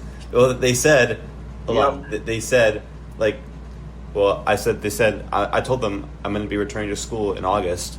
Oh yeah, by the way, I'm still at ASU. I'm still in a management major. Hold on, and they said, like, if you're going back to school in August and training takes 1 month, we're not going to have you here for just 2 months. So fuck off. Basically, I drove all that way just to hear that. Biked all that way, and now I'm burned out right now. My legs are cooked. Your legs cooked. Perfect. My legs are cooked. My legs, not my life. Your lights are cooked. Perfect. Well, guess what? Your life is also cooked. You just don't know that. That's the difference, bro. Right? What you need to do is just lock the fuck in on something, bro. I don't give a shit if you want to be a lawyer. Focus on being a lawyer. You got to figure out what the fuck you want to do and just do it. I figured out, oh shit, I want to do real estate and do it. And that's it. Everybody's going to tell you find what you're passionate about. Well, guess what? The same people will tell you that advice are broke. Do you think people that fucking sell concrete are fucking passionate about concrete? Hell no. You think they love it when they scrape their fucking head on the concrete when they fall? No. No one fucking likes it, bro. But it makes them money. Yep. So all you gotta do, find one thing you're good at, or even shit at, and become the best, and call it a fucking day. And it's that easy, bro. Just make money, bro. I'm not saying that you should drop out of fucking college because you're broke, okay? But what I'm also saying is that you can't just do a deal once, not want to call, and call it a day. Bro, keep on calling. If you could repeat what the hell you did every 2.5 months, that means you have a system that works. Just rinse and repeat. In the meantime, you have an income of $60,000 a year generating, being self-employed. And then what you can do during that time, okay, is you can start hiring people, whether salary or commission based. Every person you hire is now $60K, right? So let's say you make $60K a year, right, just doing this. Okay, well now you understand that this is scalable. Each person will make $60K if you train them for 4 to 6 months. If you train somebody 4 to 6 months later, you now have $60K coming in a year. You have a full entire job salary coming in a year to your account. Now, okay, let's get a second person. All right, now I'm making 120. This ain't bad. Let's get another person. Oh shit, I'm doing 20K a month. Okay, not bad, not bad. Let's hire 5 niggas at once. Oh shit, I'm going crazy. You see what I'm saying? Yeah. You need a starting basis. I made 4K on my first deal. So I thought, okay, well, if I just build a team and they only do 4K and I take 1K, I just have to get 100 niggas to do 100K a month. Bro, think of it like a business. Don't think of it as like, bro, you're broke. You don't get to think of it how you want. Your opinion, in the most respectful way possible, your opinion doesn't matter for anything when you're broke. If you look at a real estate deal and you think it's shit and you're rich, then people will respect you because, oh, this guy actually has the money to buy it. It's shit. My deal must be shit. Right? But if you look at a deal and you say it's shit and you're broke, no one gives a fuck. You're broke. Couldn't even afford it in the first place. Yep. You get the point? What I'm trying to tell you is find one thing you're good at and stick to it. Don't be a fucking faggot and buy 13 miles just to flip dicks in your ass. Even if you got the job, how much would they pay you? $12 an hour? $17 an hour. 22? 17. So let's just do the math, okay? They would have paid you $17 an hour. Let's say you would have worked 24/7, okay? Let's say you're a no life. You work 24/7. You would have made $408 a day. Times that by 365. You would have made $148,920 per year, which you would have made with 3 employees on your business. Let's say you live 70 years, because that's what the average human lives right now. I could buy your life for $10.4 million. No. The thing is, How do you feel that I just said I could buy your life for $10.4 million? I was going to leave after Doesn't matter. after 2 months. Doesn't matter. Your life is worth $10.424 million and 400. Ooh, that's cool, Jeremy. I'm gonna do that real quick. My friend works at Amazon. Let me see how much he does. All you gotta do, bro, take the amount of days. Right, and that's a best case scenario, bro. Right? Yeah, that's a cool good example. I'm like, when I'm rich, I'm gonna buy your life. You're worth like $5 million, but I'm gonna buy you. Yeah, because bro, think about it, dog. Right, you take somebody's salary, take them, right, how much they get paid per hour, take how many hours they work a day, times that by fucking 365, and then times that by 70. That's how much your life is worth. Put it as this, right? Right now, I'm pre-approved in a DSCR loan for $15 million. So if I take out a mortgage, I can buy your fucking life, bro. Does that not piss you off? All right, repeat the equation. I'm sorry. Yeah. Take the salary, times it by the amount of hours that person works, and then now you know how much, they make per day. Times that by 365, because now you know how much they make per year, okay? Then times that by 70, because that's how long the average human lives right now. That's how much their life is worth. Oh my god. Oh my god. Well, Will, let me ask you this, bro. Even if you got that job, would you be happy that your life is worth 10.4 to 10.5 mil? No, but I would. I don't give a shit if you would have left after 2 months. No, Does the that thing make you is, feel mad? I would have been thankful to get a little bit more money to kind of have like a restart. Because right now, Dog, I restarted with negative money in my account. I had negative $7,000 because I got scammed from Chris. You were in debt? You were in debt $7,000? Yeah. I was in, loaned the nigga money, promised back a payment, never got it. Bro, that's how life is. Oh, I want a little bit more money. Hold on. Let me ask you this. Did your credit score take a hit? Dog, it doesn't matter if my credit score took a hit. Why the fuck would I give a shit about my credit score? I'm not buying anything. You need a loan? Well, don't deserve it. I deserve it. I took out a loan for a trading membership and back in October. If you need a job to hustle your way up, bro, get the job, bro. Don't just do manipulate. Ali, you're the same nigga that I gave advice to about SMA a year ago and never paid me. Shut the fuck up. Oh that's what I was saying. My god, this. That's what I was saying. Will, listen up, bro. Right? Damn, you said 2 sentences, bro. Hold on, give me 1 sec, bro. Amazon. Okay, now that I just did that. Right, as I was saying, right? your life was worth 10.4. And I'll mute you in a sec, bro, but don't interrupt the guy. Look, just let him leave. As I was saying, right? Even if you got the job, bro, your life would be worth 10.4 mil. And even if you got it for 2 months, you don't need it. It doesn't matter if your credit score takes a hit. I don't give a fuck. If you need to take out a loan, then you're really fucked, right? You don't deserve a loan, right? I don't care if the bank offers you 50 grand. You don't deserve it. What you needed to do, right? Because what you were doing did not require a credit score. Wholesaling real estate does not require a credit score. Doing cash dealing. No, the thing is, not taking what required a credit score is back in October. I purchased a trading mentorship. I have a mentor for trading right now who's teaching me how to trade. He's basically holding my hand.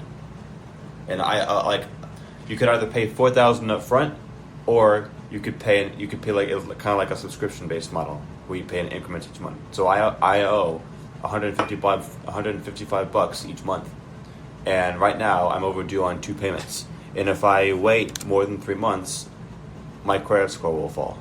And my credit score is 752, and I worked for years to keep that credit score good, and I don't want that to go to shit. Because what if I want to get an apartment or a future, or a car, or something like that? I don't know. Okay, so Sweet, you still here? Yeah, what's up? Can I ask you a question, bro? If you have an apartment building, right, and somebody needs to get a unit, and they have a 550 credit score and $10 million in the bank account, are you going to give a fuck, or are you going to rent them that unit? No, rent them. All right, and next question, Will? I'm sorry, what was that? In fact, I'll actually stop. I'll actually stop to explain. No one gives a fuck about your credit score. Okay? Look, I know people that can repair credit scores within 2 months. That's it. It could be repaired within 2 months. The whole entire credit score thing was literally created to keep people wanting to keep their credit score up, so this way people could take loans. You keep your credit score up by taking loans to qualify for more loans. The whole thing is a scam. Someone had to say it, thank you. The whole thing, brother. Well, you're concerned about the wrong thing, bro. I don't give a fuck about a credit score. It makes me mad that you're the only one that knows that. Bro, even Camille knows that, mean, bro. look, Look, this every is rich, this is every, that's the thing. Yo, oh no, I missed a payment, a default on a payment. Okay, so they're gonna fuck your credit score. You're still making bread. And then what you can do, bro, once you make money, let's say you fucking go ahead and do this, and now you're making $1 million a year. Oh no, I owe $4,000, bro. I promise you. Do you think that the banks look at Jeff Bezos' credit score whenever we're giving him a loan? Do you? No. No. It's, Jeff, how you doing, buddy? 550 credit score. Let's just throw that to the side. We know you're good for it. The whole point of a credit score is to see if the borrower is going to pay back the lender. Bro, you got a personal brand. You don't need no credit score, dog. Bro, boy, we're so hard to keep on credit score. The whole credit score thing was literally a scam. You take out loans to make sure that you can qualify for more loans. What the fuck is the point? Yeah. Well, I don't think you like. Shit. Oh, you work so hard to keep your credit score. Bro, let me tell you this. When I turn 18, I'm going to have over an 830 credit score. I will personally give you permission to fuck up my whole credit score and set it to 550. And I'll fully, gladly restart and will not get affected. Pretty sure that will benefit you. Good history. Take out loans to no problem. No. I'll have an 836 credit score. Will, I'll personally take out a $5 loan for you. And I won't pay it back, and you can fuck up my credit score down to a 550, and I'll still be chilling. I promise you I won't give a fuck. If your concern is your credit score, then you're really fucked, bro. Your mindset is really, really, really cooked. Bro, the whole entire FICO score system is a system that was literally created so that you take out loans, right? Then they give you a score of, oh, don't give money to this guy, he'll pay you back, right? Because, you'll print money from this guy, and this guy is a sucker that'll pay you back, right? And then what will happen, bro, is that you fucking, take out more loans because you want to keep your FICO score up just so they can qualify you for more loans, to put yourself in debt for the rest of your life. And it's not even good debt, it's bad debt. So, bro, if that's your main concern, you're really fucked. Yeah. mean, no, I missed a payment. I'm defaulting 2 payments. I'm not. Okay, you're defaulting 2 payments. So your main focus should be getting some fucking money in your bank so you can pay them off. What the hell are you doing? Bro, come on. Dog, you need to focus on getting your funds up, not making payments. What the fuck you like? No, in all respect, what the fuck are you doing? Well, I'm working. You're trying, but I'm you're working not trying. towards. That's the problem. Bro, somebody has to tell you this. And I'm sorry that it has to be me, but you're not trying. And here's why, okay? And trust me, I'm pretty sure you'd rather me be harsh on you. You make $1 million versus you make fucking nothing. Okay? The reason why you're still failing, bro, is simply because you're not trying. If you were trying, you would already be making money. But you're not. You're still in college. You're still poor. It's been 3 years and you got fucking nowhere. Because you didn't try. You closed 1 deal and then you gave up forever. And that's the sad truth about it, bro. And trust me, I know you don't want to hear it. Because I don't want to hear it either. But it's the truth. And you know it. If you would have took this shit serious, you probably would have closed a lot more deals, but you didn't. It's sad. Don't get me wrong. Very sad that happened. But it's the truth, bro. And you know it. If you would have took this serious, right? Because let's use your current KPIs. You were closing the deal every 2.5 months. You made 12.5K off of it. If you would have did the same shit every year, you would have made 60K a year. Not good enough, right? All you had to do was get fucking 50 guys to work for you and be making more than what your life is worth every single one. But you didn't. You didn't take it seriously and you got fucked. So here's what you need to do, bro. You need to decide whether you want to take real estate serious or do another industry serious. You need to learn what it is, take it serious, go all in. I don't give a fuck about what situation you got going on in your life. I don't care if your uncle's baby daddy just died. None of my concern. No one gives a shit. Find something that you want to do, stick with it for 10 years, and go all in.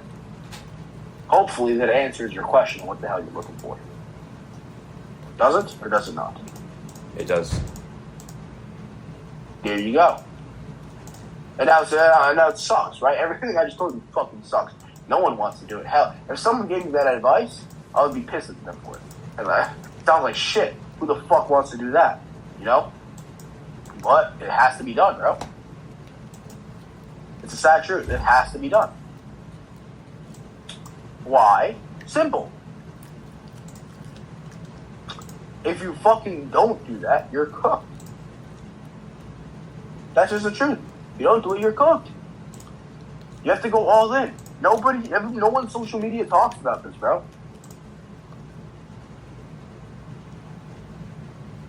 Right?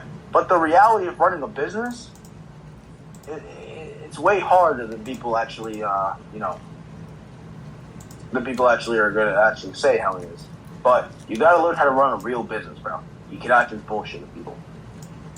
Right? Because before, you found a deal, you bullshitted with the buyer, he bullshitted with you, he closed on it, you made 12.5 and that was it. What you need to do is stop biking 13 miles to go flip mini dicks in your hand because they're not a faggot, okay? And what you need to fucking do, bro, is, 1, don't give your time for anybody else ever again, okay? If somebody wants your time, they gotta pay you for it or something, bro. It's not worth $20 an hour. You get to live once in your whole fucking life and you're sacrificing it for $20 for a fucking hour. You not see the issue, bro? I do. But dog, you live once. You are going to die one day. You are literally going to be dead in a grave, and you're giving it so you're doing your most valuable fucking asset to a guy for $20 an hour, and they don't even respect you enough to respect your schedule. Are you kidding me? Bro, and you're worried about your credit score. The real score that you should be worrying about is your getting bitches score, because so far it's at 0. I'm sorry to tell you, bro. Alright? What you need to do is realize, okay, maybe this Jeremy guy is right. He has a lot of money in the bank. You know, he owns a lot of properties. He's a pretty young guy. He's a fucking dick, and I hate his guts. But maybe what he's saying is actually true, and I need to lock the fuck in. The nice thing about trading, I'm not, like, this is kind of unrelated to real estate, but the nice thing about trading is you wake up, it's an hour and a half window. So if I see a setup, I take it, I win or lose. It's about a 70% win rate. And basically, like, it's like a risk to reward system. Like, I risk $1,000 to make $3,000. I risk $1,000, I can profit $3,000. So let's say I have 5 winning trades and 2 losing trades. $15,000 minus $2,000, that's $13,000, right? I could buy if I like, and that's like for 1 week. If I do that for 4 weeks, that's $60,000 a month. I could like literally like buy a flight to the Maldives and like just travel and stuff. That's kind of my goal in life, you know. Like just. Like, I get it, but how are you gonna get there flipping ball sacks all day, bro? Because right now I don't have a lot of money in my bank account, and I don't have anything to fall back onto, and I can't. It's kind of like getting a job is kind of like it's kind of the whole point. It's kind of the whole point of going all in, bro. Let me tell you this. Right after Chris scammed me, I had a negative $7,000 in my bank. What the hell did I have to fall back onto? I couldn't afford 7-Eleven, bro. I still made money. Look where I am today. I get almost $2 million liquid. Like, have you tried trading before? I just want to. Yeah, I have. Because failed, when you keep losing and you don't have anything to fall back onto, it can kind of get in your head like if I run out of money, all right, I'm gonna have to figure out a way to get more money so I can keep trying to see if I can make this work, you know. But it takes a lot. It's not just clicking buttons. It's like back testing. Like right now, I have like a chart open. I have the chart open right now, and I'm back testing the Nasdaq. And okay. Well, let me ask you this, bro. Right? Guess what also gets into your head? Imagine you're the Great Will bloodline. You're 3 generations from now, and you're eating out of a fucking trash can, and you have to pay hookers in order to get food from them because you can't afford jack shit else. And you have to hope that their pig gave them the right food that night or else they're not eating. And you look back and you say, and you ask your dad, hey dad, why did your grandfather waste his whole life being a fucking idiot instead of focusing on what matters because he had nothing to fall back into? And then what are you going to say then from your dad? Nothing, you're dead, right? When you look down at your grandson, what the fuck you going to tell him? What are you going to say then, huh? Nothing. You got nothing to say because you fucked yourself. I don't give a shit if you have nothing to fall back on. Go all in. You want to make money, go all in. If not, get out of business, bro. You're not meant to do it. Look, that's just the truth. And I know it's not what you want to hear, right? And that's really the truth. And this is what somebody told me, right? When I was 14 years old, I'm going to tell you everybody here a story, man. When I was 14 years old and I was first getting into business, I joined something called Hussey's University. You know what that is? Oh, yeah. Now it's the real world, right? Yep. I got in there. I didn't take it serious whatsoever. After 2 months, so I was telling somebody, I'm too lazy to do this. He said, get the fuck out. And I was like, what? No, man, I paid money for this. He said, how much did you pay? I said, so far, $150. I'll give you $250 to leave and never come back again. He paid me $250 to leave the real world and never come back again. And I got the payment and I left and canceled my subscription. Well, I broke that promise, and 2 years later, I came back. But this time taking it real, and now here I am. What is there to learn from that story? Simple. I had the same feeling.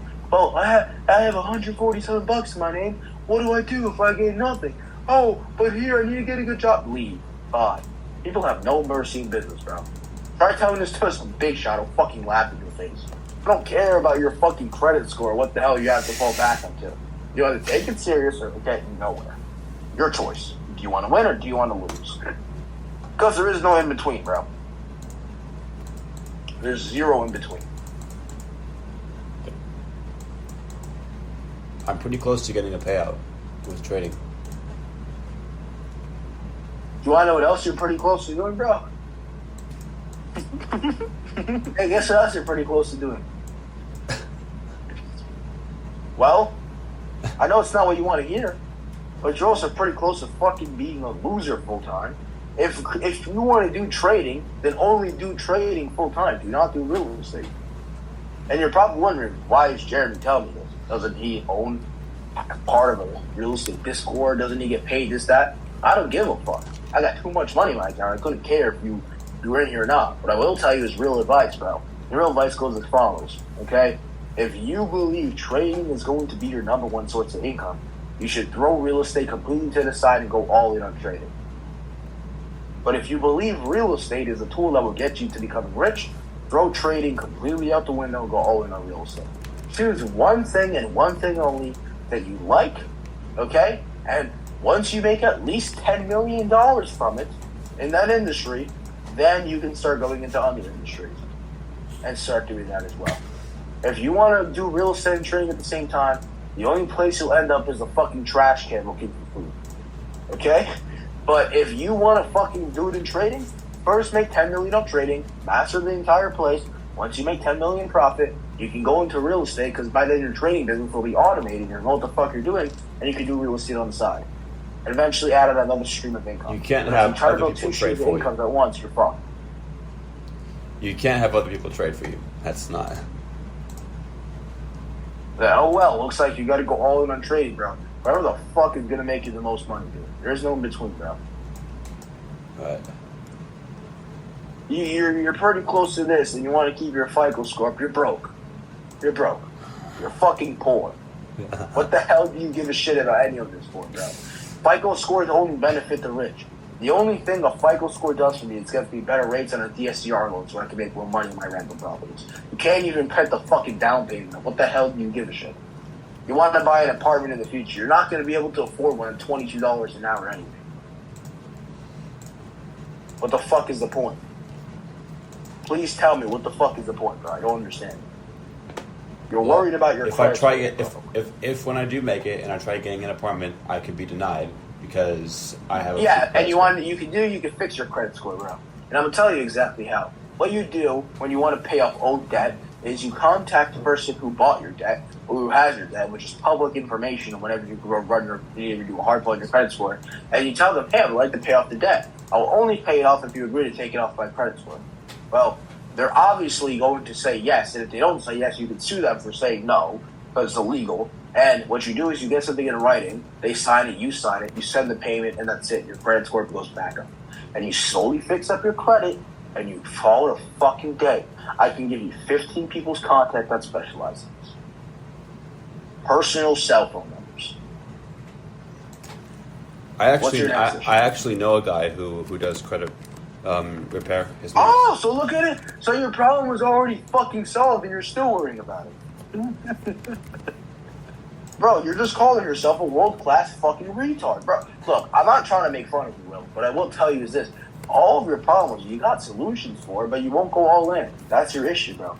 I'm telling you right now, you're not talking. Look, the only reason you're still on this call is because you're trying to figure out why are you not rich yet, right? Because if you figured it out, you wouldn't be in this call, but you'd probably be in Miami driving your supercar. Or probably sleeping. Agreed? Yeah.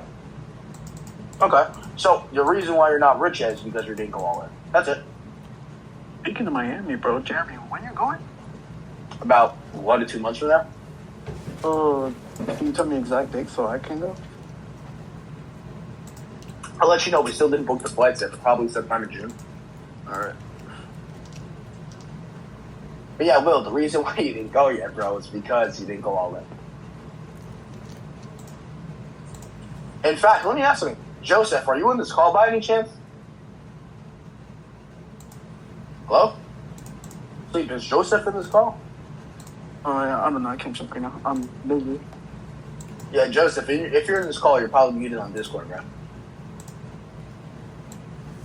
Well, I guess he's not. What I was going to tell you, Will, is that you would have been able to ask Joseph yourself here, bro. We pre-sold one of his deals live. Okay? So literally, bro was going to make $20K in revenue on a fucking deal just because he tried. He went all in for 2 months and called it a day. It You happened could in literally like do 10 minutes. This all happened in Yeah. 10 minutes. 10 minutes. All I said was, yo, got this deal popping up. He said, okay, where? St. Louis, Missouri. Wants a cash on cash return? 20%. Yeah, you think I should take it myself? You think that's a good deal? Yeah. Okay, I'll take it. Anyways, as you were saying, that was it. 30 seconds. Now, I went all in on real estate. That's why I could do that. Go all in on trading, bro. Do whatever the fuck you can do. But that's why you're poor. You're worried about your FICO score when you already know somebody that can fix it up in case shit goes wrong. So, no worry there, right? Second off, you're worried about your funds going low. So what the hell are you going to do instead? Bike 13 miles to go flip some dicks in your hand? You want to put a dick in your hand, pull down your pants and put your balls in your hand, and you're taking all the fucking day. You don't need to pay. You don't need to put somebody else's dick in your hand for $17 an hour. You know? All right, what you should be doing is either going all in on trading, or going all in on real estate, going all in on something you want to fucking do and call it do that. Because whatever the hell you're doing ain't working, bro. Really, trust me, it ain't working. Because your fucking issue is that you're scared of your FICO score. So let's just look at it based off what you tell me, bro. Here's the two main problems that you have. First off, you're scared of your FICO score going down. What the fuck is the point, right? So first off, let's just understand what a FICO score means. FICO score is your credit score, and it tells lenders and people that you want to borrow money against how reliable of a person you are to pay what you owe. Well, if you have $10 million in the bank and your mortgage payment is $300 a month and your rent is only $2,500 a month, you could just pay 2 years up front and call it a day. So, no issue there. Second, even if you fucking did care about it, the whole thing's a scam because you have to take out loans to improve your credit score just to fucking take out more loans and put yourself in even more debt, which unless you're buying rental properties is a complete scam. Third, even if you do care about it so much to the point you kill yourself for it, you already have, for one, you can ask any nigga in the world to do credit repair. You can look up people near you. Second, I have 15 people you can hit up. Third, you already know someone personally that does it. So your first problem's already solved. Two, you're too fucking scared to fail. How the fuck are you gonna win if you don't fail? Bro, humans are a bouncing ball. Okay? We go down and up, down and up. I started this shit with -7 G's, bro. I didn't even think I had shit to fall back on. Hell no. Well, I'll tell you this right now, bro. Right now, while I'm talking to you, I'm sipping Saratoga water in glass bottles. I spent $50 to $100 on water bottles in glass because I was bored. That is at the position that I'm at right now. But you fucking failed. Why? Because you're too scared about your FICO score and fucking, nothing to fall back on. The whole point of going all in is you have nothing to fall back on.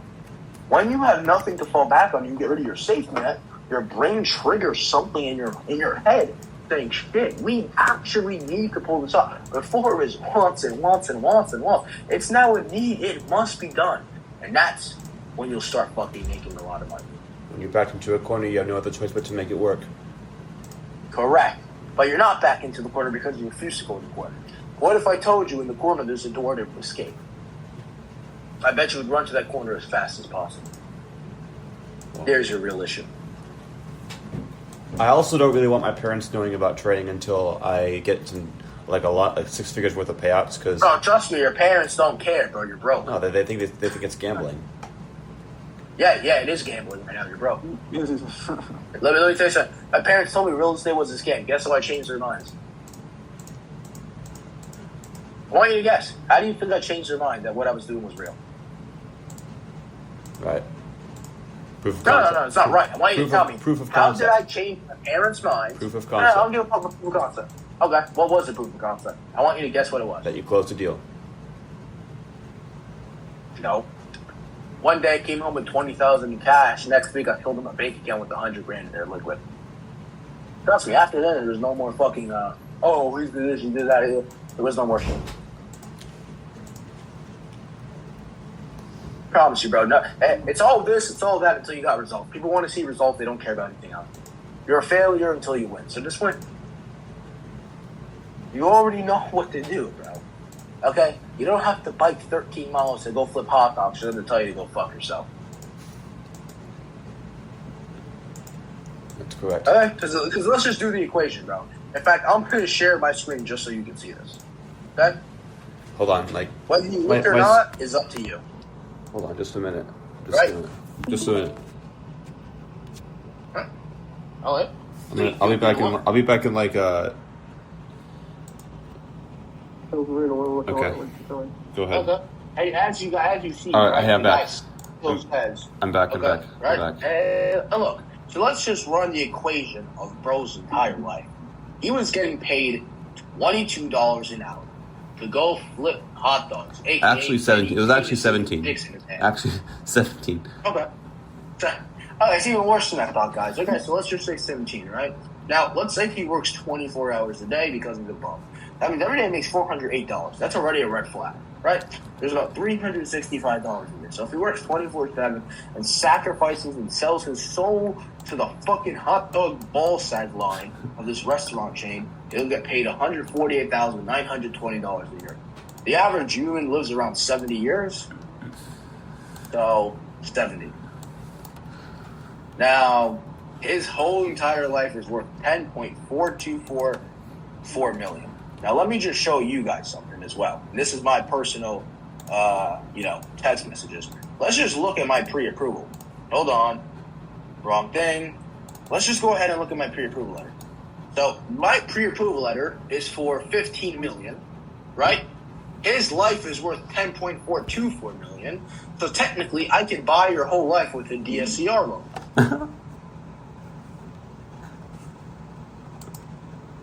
Does it not piss you off?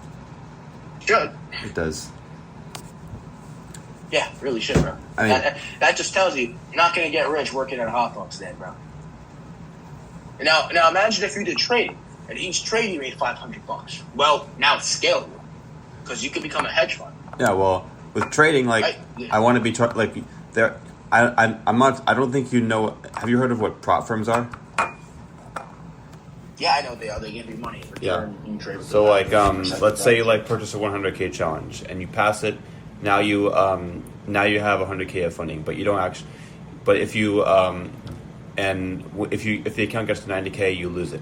So you can make $1,000 on every trade, and you can get paid out probably $30,000 a month. So that's really good. That's kind of where my ideal life was, kind of how I could travel and stuff.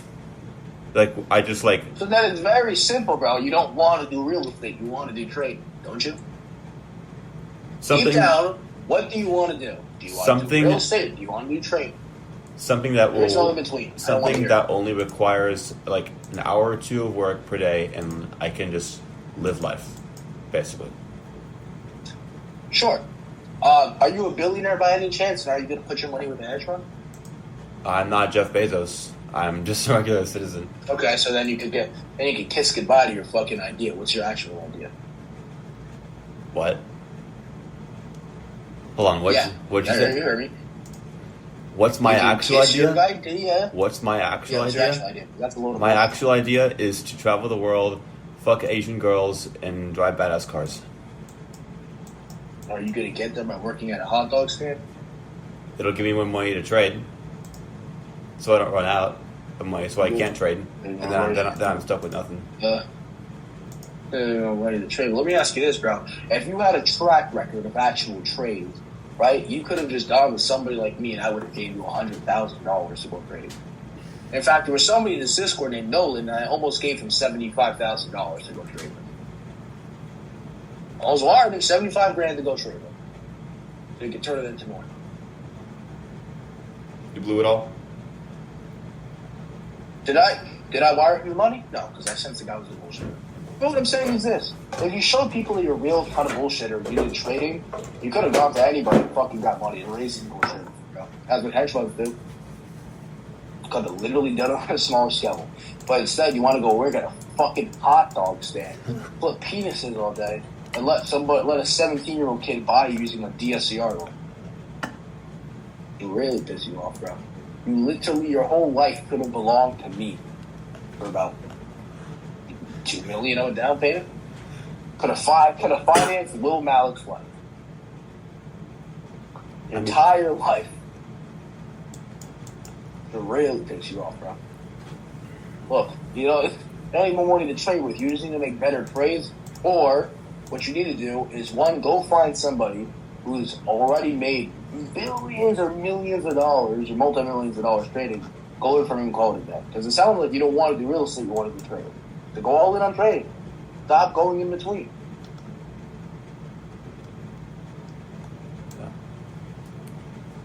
What I recommend you do, bro, okay, is find a way, get $50 together, okay, go join the real world at Hustlers University, go join the training campus and learn it. And I already have a mentor. I already have a mentor, and I already have a strategy that I'm working on. Oh, you already have a mentor, and you already have a strategy you're working on. Yeah. Check your bank account. What Basically, it's psychology. It's basically psychology, like kind of like the. My main thing is just kind of like trying to fix like over trading and stuff. Basically, sticking to the plan. Because trading, they say trading is like your strategy's not worth anything. It's not. It works. It has a 70% win rate. But it doesn't. You're broke. But it doesn't. You're broke. No, you're not listening to what I'm telling you. Look, and let me tell you something, bro. Right? In fact, Camille, are you here? Cass, you there? You muted. Oh my God, bro, fucking annoying. Camille, unmute for a sec. Alright, I guess he's not going to unmute. But basically, Camille had a way of doing wholesale and real estate. Okay? I came to him and I said, fuck your way. Let's do DSCR. He he switched his entire place, and now we're doing fucking huge amounts of profit per month. So, whatever the fuck you're doing ain't working, G. Okay? What you should do is, instead of being an arrogant dickhead, alright, you should go join the real world, go learn what the fuck those guys are doing, go network with them, share with them your ideas, and have them benefit you. And call it a day. If your idea was working so well, and your mentor was the best in the world, you would already be rich. But you're broke as a motherfucker in college, biking 13 miles to go flip hot dogs in your fucking hand. If you don't see the issue, then you're unhelpable, bro.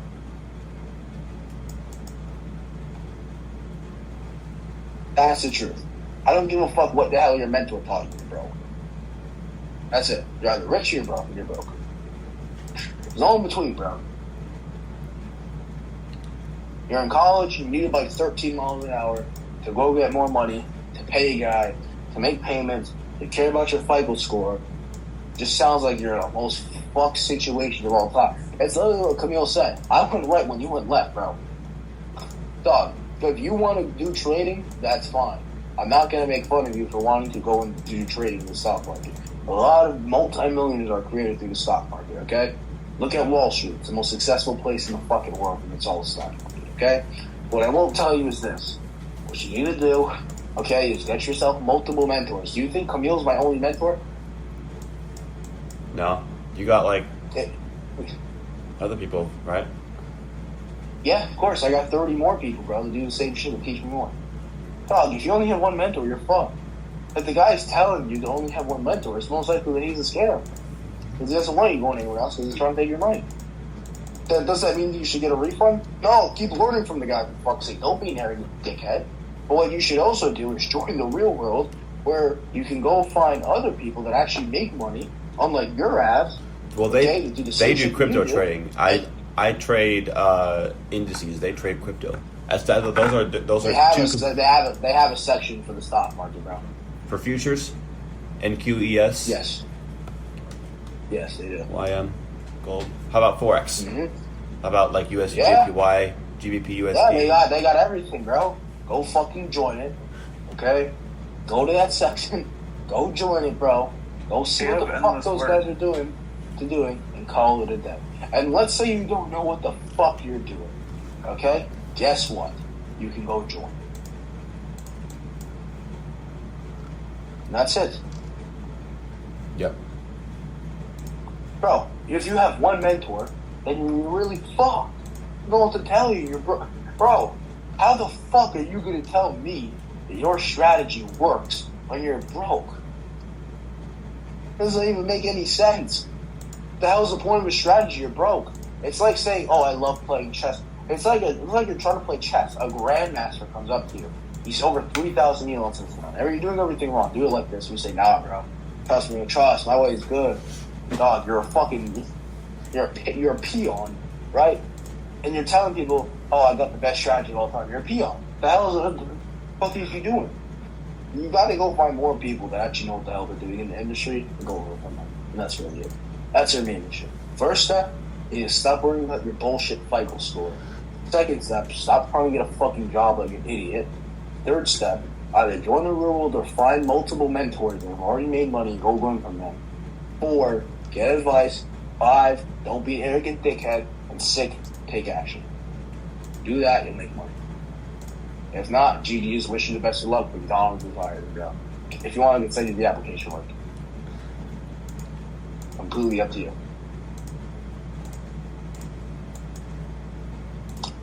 Anyways, anybody else have any other questions? I just got my shit ready for tomorrow. All right. See you guys. Yo, I'm back. Yo, hello. Yeah. Oh, look at this. Camille's finding Bro, I hate when people waste your fucking time, bro. That was like the worst 30 minutes of my fucking Actually, life. it was an hour 48. I just had Will over here. Nah, the call was done an hour ago. I mean, the call was 30 minutes ago. Okay. I was basically explaining to Will, right? Because Will's broke because he cares about 2 main things, right? First, his FICO score, his credit score. Second, he has nothing to fall back. So I explained to him, bro, that it doesn't matter about his fucking credit score, because 1, you can fix that shit. 2, let's say it went to hell, and you have to rent an apartment, bro. Bro, if you have 20 million liquid, no one's asking you what your credit score is, okay? That's just how it works, all right? And second off, you can always repair it if you need it. You're rich. Then you have next, no safety net. That's the point. You don't go all in, you're fucked. I'm basically having a 1 hour, 48-minute conversation telling this guy that, whatever the hell he's doing right now, obviously not fucking working, he needs to figure it out. Basically, he wants to do trading, so I told him to go all in on that. And it will. Feel free to ask. I guarantee you that if you ask Camille the same questions, he'll give you the same responses that I did, just in different words. And yes, I know what guarantee means. Anyways, anybody else have any other questions? Fleet, Joseph, anything?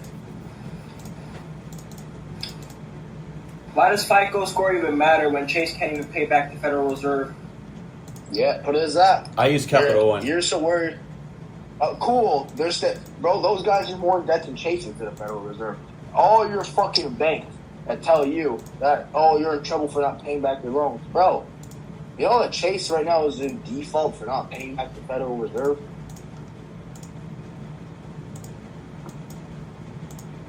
They can't even pay back the loans themselves. So what the fuck is the point? Too worried about the wrong thing. By the way, Camille, we're making more money. Elaborate. We just made $2,400. Cool, we made lunch. Like, I don't give a fuck. I know. I'm just pointing it out there for no reason. Skippity. Will, that would be one. I'm just pissed Will, about- if you got a job at the hot dog factory, bro, and that you biked 13 miles to today, it would have been 1 month of your salary if you worked 24/7. I mean, like, my mentor made $4,400 in one trade on Monday. So, I don't know. Really? Wow. Well, this month I've spent $100,000 in personal expenses. That's pretty Wait, cool. how much did he make? What? He made $4,400 on a NASDAQ trade on Monday.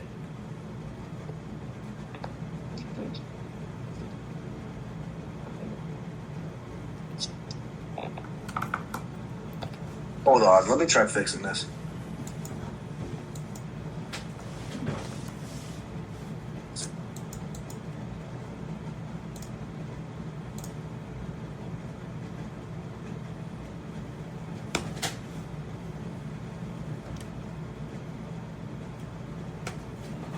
So, Will, how much did he make on one trade?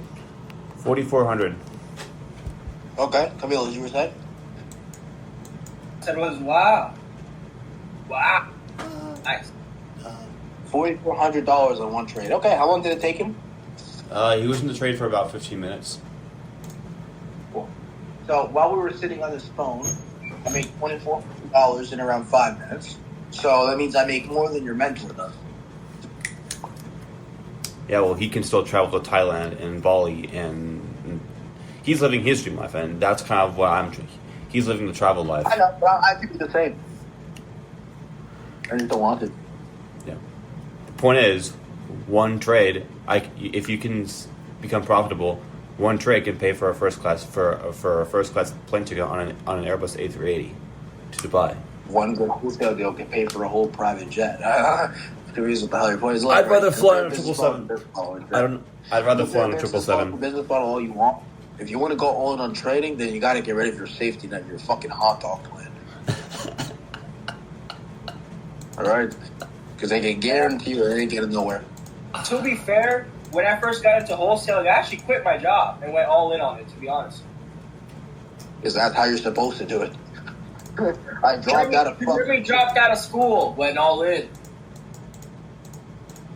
If you want to run a business, you can't treat it like a side hustle.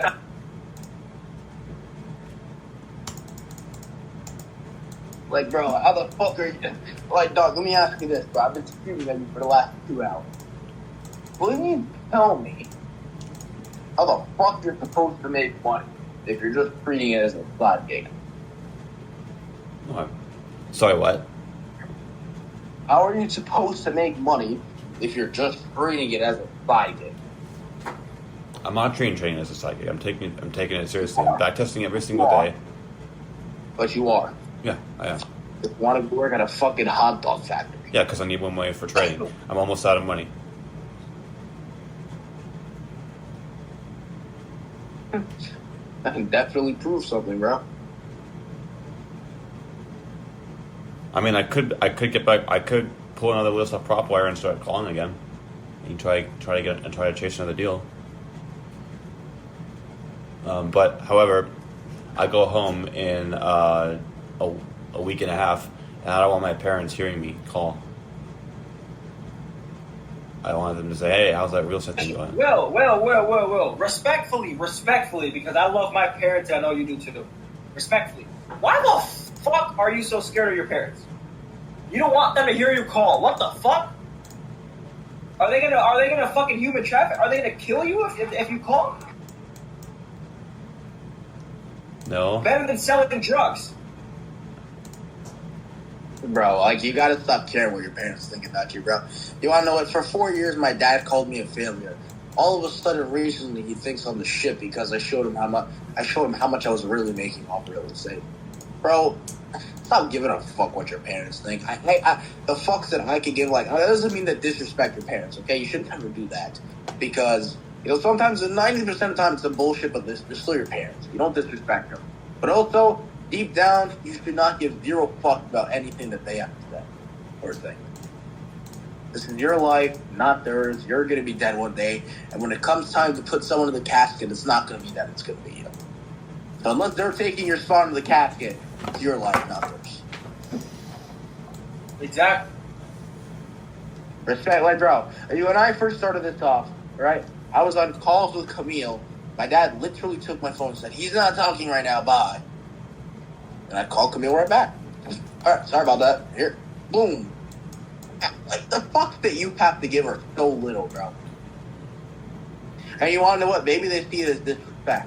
But are they going to see it as disrespect when you put them in their dream home 5 years later with all of their bills paid forever?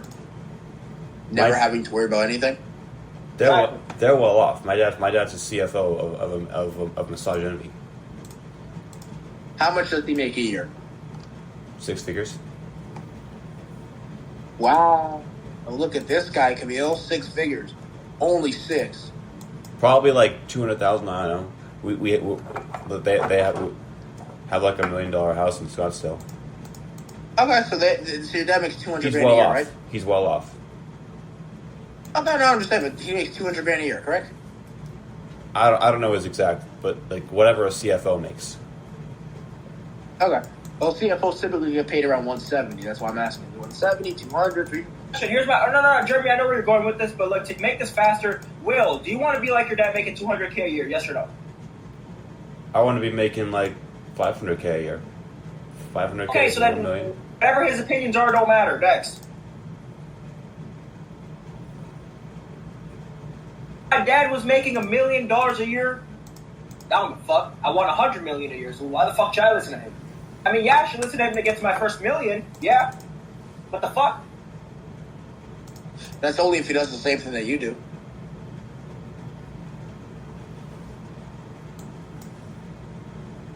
Like, bro, let me ask you this, okay? Your dad, right? Let me just search. Oh, Jeremy, I'm gonna be on mute, but I'm gonna be listening. So I'm not talking back though. I'm gonna be listening. All right. How much does the average CFO make? Let's just look this up, right? The average CFO makes $350,000 to $584,000. That's cool. We have a portfolio under contract right now in Georgia that are with a buyer already interested that we're about to lock up. The assignment fee is $2.5 million. I'm assuming it's more than what your dad makes, right? He doesn't disclose it. I don't know, but it's more than average, more than the average American. But they still. The thing about my parents is they still they don't believe in like. Is it more or less than $2.5 million? I don't know. I'm pretty sure it's more than 150,000. Don't give a fuck. Is it more or less than 2.5 million? Sorry, is this like my dad's salary? Is that what you're talking about? Because I don't know his actual number salary. Nah, if you were to take a guess, is it more than $1 million or not a chance? Yeah. Best case scenario, CFO. He doesn't make more than $1 million a year. No, he doesn't. So we're about to make over 4x his fucking yearly salary in one deal in 1 month, and you're still worried about.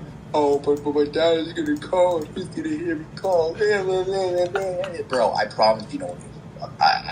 Dog, stop caring what your parents think about you, bro. Unless they're gonna replace the casket when it comes to die, then you really shouldn't give a shit. That doesn't mean disrespect your parents. You should still care for them, bro. I just promised my mom that I was gonna put her into a spa for a week and pay her $3,000 to go, plus pay all of her expenses. You shouldn't be disrespectful to your parents. You should take care of that. But at the same time, you shouldn't give a fuck what they have to say about your business.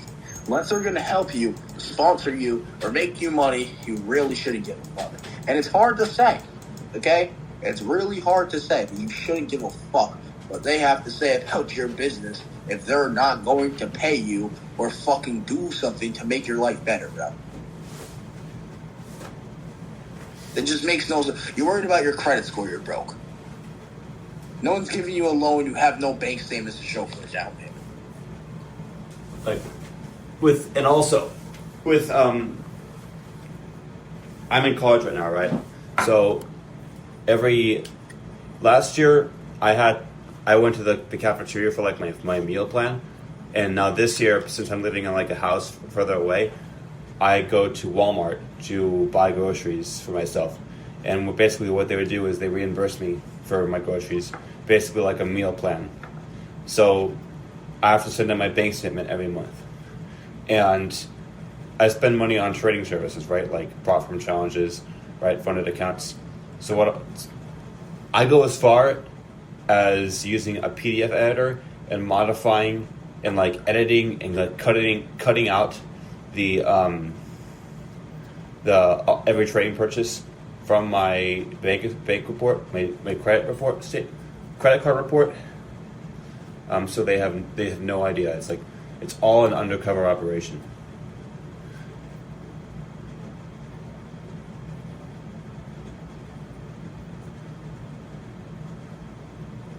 You're fucked. I just don't know what else to tell you, bro. I don't know if you're helpful. Again, stop caring what your parents have to say. Bro, if my dad asked me for a bank statement, okay, and it fucking said that I spent 30 grand, okay, and fucking dildos, and oh well, guess it's showing. I'll proudly show it. Oh, it's all an undercover operation. Next time, send them a fucking bank statement, okay, with your fucking trading services on there. ProjectZ.pdf. Let's see this. Trial and error phase, independence breakthrough phase. Congratulations, at least you got a plan so you're not a fucking idiot. But the next time they ask for a PDF statement, okay, send them the fucking bank statement with your trading services on there. And if they don't pay for your fuel, then congratulations, you now know what it feels like to be in the real world. I made this. Now you have to fucking hustle. I made this back in November. This is like my entire plan for my life. If you want to read it like on your spare time, then you can. But I just like put it in there for you to see. Well, the first mistake you made was sharing it. You should probably delete them. Nobody should know what your plan is. Second off, next time your parents ask you for a bank statement, send it to them with the trading services on there.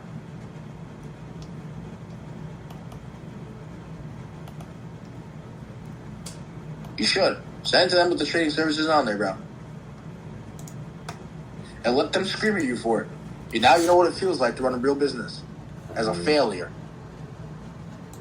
Because the only what happens when you're at rock bottom? You can't go any deeper, bro. For example, have you ever played Minecraft before? Yeah, of course. And when can you mine under bedrock without creative? Yeah, I mean, well, you can in creative. In survival mode, no, you can't. So pretend life was survival mode and you reached bedrock. Right. The only way you can go is fucking up. So what the hell do you give a shit? Fucking stop down on this trade. God damn it.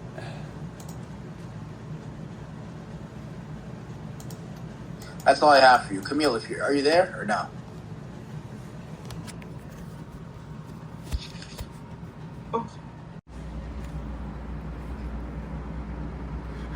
There are millions of hot girls in the world, and I do not believe in dating for marriage. I would rather believe in unrestricted options with girls where you will not. What? What the fuck? Yo, I can't, bro. Yeah.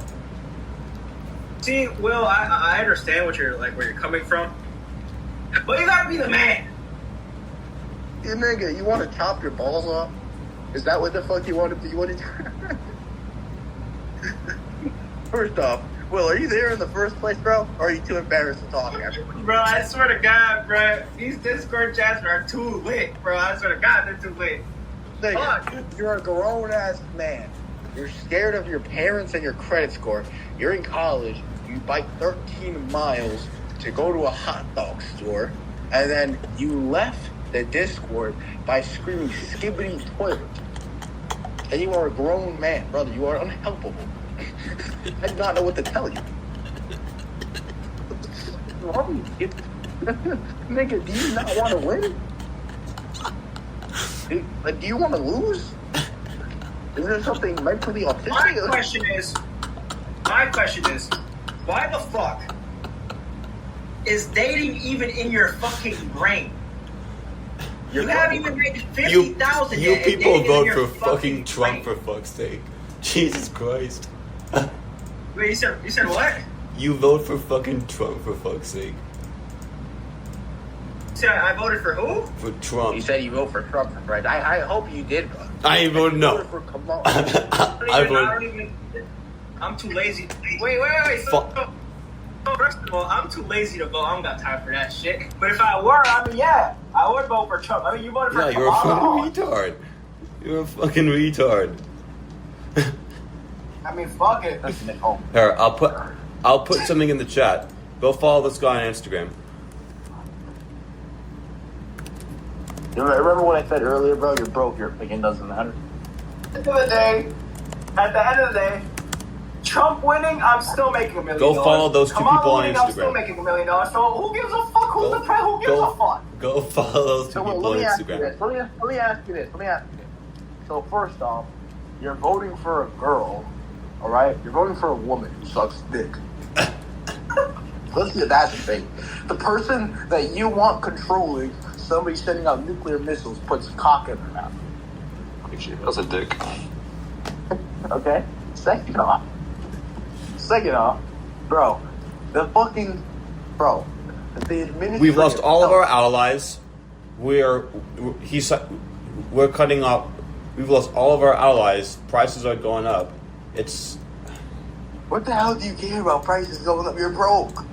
Your opinion doesn't matter. We've gone over this.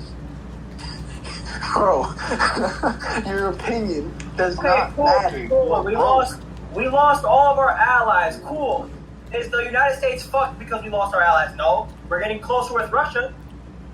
Shit, that's a green light for me. Tariffs. Who gives a fuck? Yeah, He's tariffs are giving fucking up the wages. market. Tariffs are making the market. Donald Trump is giving wages that want to work in hot dog stands an opportunity with these fucking tariffs because they're building it in America. Joe Biden, what the fuck did he do? I don't even know. I don't even know what the fuck he did. Some stairs. The nigga couldn't walk up the stairs correctly. Kamala Harris, when she talks in her rally, she don't even know what the fuck she's saying. Also, Camille, I don't think you forgot the most important part. She puts cock in her mouth. Bro, women think with their fucking emotions. Why the fuck, respectfully, why would a woman run a country? Why? What if she gets her period? 100 days, 100 acts of corruption. I have never in my life met a woman that made up her fucking decision and went with it. It's always, oh, never mind. Oh, fuck, I fucked up. Never mind. Fuck, shit, fuck. Yeah, and how about when Trump said he wants to deport homegrowns and homegrown people? Well, I know maybe they should. The fucking niggas need to get out of the USA. Look, okay. Hold on. This one's good. When Trump said what? Trump wants to deport homegrowns. He wants to deport, huh? Homegrowns. Watch the video. What the fuck is a homegrown? Look, homegrown. What? Homegrown. Someone an American, not an immigrant American. I'm starting to notice something, bro. All of our Trump wants to deport a fucking American. What the fuck? I'm looking at this. According to Axios, most Americans think Trump is a dangerous dictator. Notably, 56% of independents and even 17% of Republicans agree with the dangerous dictator label, while only 40% of Americans express a favorable view of Trump. Apparently, firing federal workers en masse, gutting diversity programs, and trying to deport anyone who's in college who left a call saying skibbity toilet and votes for Kamala Harris. And you could beat him up in a fight with about 2 punches max. Do you care about his opinion? I don't really care about anyone's opinion except for my own. There we go. All right, that's all. Perfect.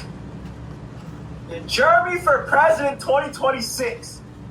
Even though 2026 is not going to be a year to vote, fuck it. If you don't like the rules, change it. Exactly, bro. Well, we've gone over this. You're broke. Your opinion doesn't matter, bro. I don't think...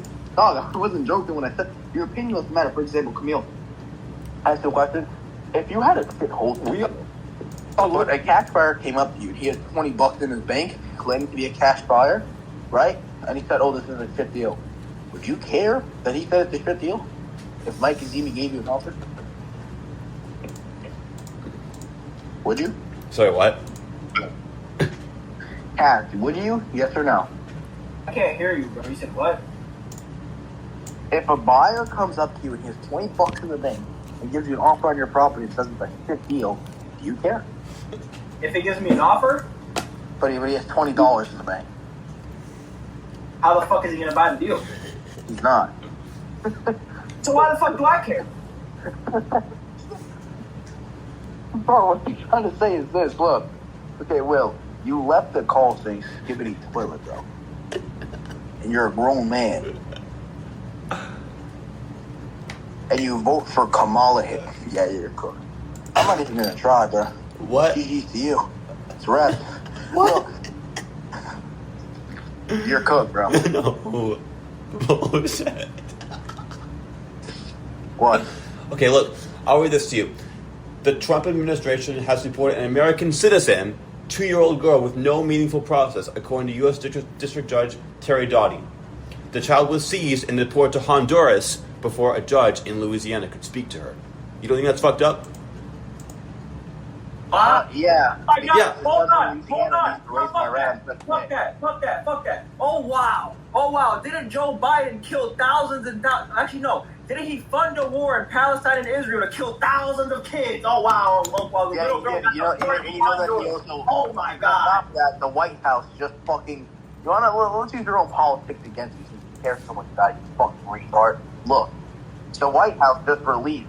Well, President Donald Trump just released a 537-page document. Do you think he's explaining where COVID actually came from? And Joseph R. Biden pardoned every single person who manufactured it in China. All right. Here we go. The White House Things that happened this week in Washington. The White House is plotting ways to persuade women to have more children, even against their will. RFK Jr. announced a nationwide non-consensual autism database. Health and Youth and Human Services and the suicide hotline. Pete Hegseth shared a top-secret military information in a Signal chat. Trump officials are rewriting laws saying that destroying endangered species habitats is not harmful. The Department of Justice canceled grants for gun violence prevention, addiction prevention, drug prevention, mental health, and victim advocacy. Also a bad thing, right? The Trump administration doxed the family of Kilmar Abrego Garcia, which means that someone who was wrongfully sent to El Salvador, their family got their address got leaked. Type shit. Let me ask you this, bro: is Doge also a bad thing as well? Y'all are the cooked ones. Doge is evil, right? The Department of Government Efficiency is bad. Elon Musk needs to go back to fucking Tesla, back to Texas. He needs to get out of government. He runs Tesla. He runs SpaceX. He's sending people. He's sending people to space. He needs to get the fuck out of the government. If he wants to build rocket ships and send people to space, he can do that. Otherwise, he can wasn't NASA a government corporation? Otherwise, he can go back to South Africa. No. Listen up to me, bro. You are so brainwashed that I cannot help you, bro. I wish you the best. You're so brainwashed that even I can't fucking help you, bro. GG's. And I can help a lot of people. I can't help your ass, man. You're too fucked. Once you change your mindset, come back to me and I'll help you, bro. Skippity, dumb, yes, Skippity. This could be the longest rage bait of all time. I know. No, dude, I just can't help it, bro. Gotta be rage bait because there's no. Oh, what the fuck? Yeah, this guy.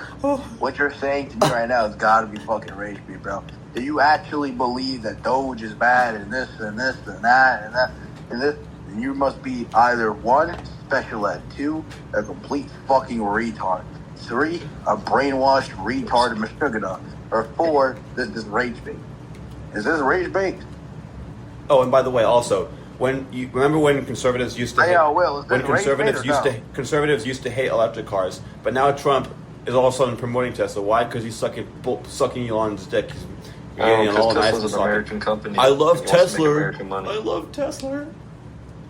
Oh, well, new images could change cancer diagnosis, but eyes obtained. Bro, he's a retard. We finally have a president that actually cares about America, and we got people crying about it. But then we got other presidents fucking funding wars, sending. Why did Trump go bankrupt 6 times? Camille, don't even bother, bro. Don't even wait. Why did Trump? Look, let me ask you something, Cass. Hold on, give me 1 second. Why did Trump go bankrupt 6 times? Cass, is this rage bait or is this guy just retarded?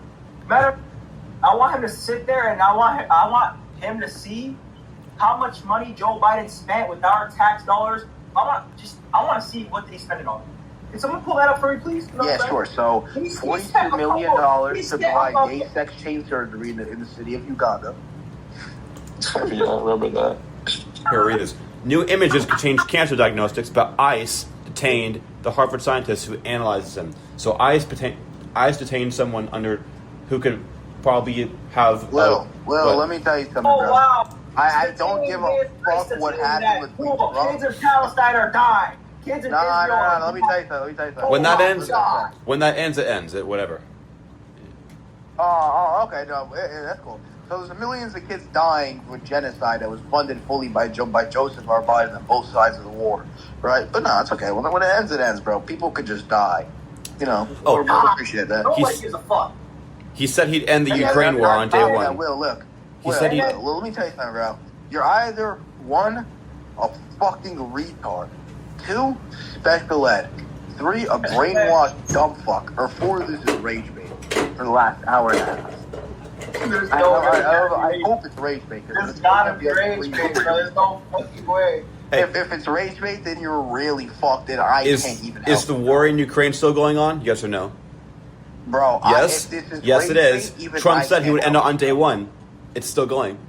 Okay, it's still going on. Yeah, he fucking lied to you people. Though? That's the problem. Is it still being funded? Who cares if it's going on or not? Is it being funded by the United Trump States? right said now? Yes in or his no? words it's on the not. campaign trail, All right, I then will answer end the that Ukraine question. war on day one. No, Oh my God, bro. Shut the fuck That'll up. just up wholesale. It's not being Yo, Camille, funded. shut up a second. Camille, shut up a second. Look, is this rage bait? Yes or no, bro? That's my only question to you. Please respond with only yes It's or not no. race bait. I'm a Democrat. You, my friend, Marco, are so fucked.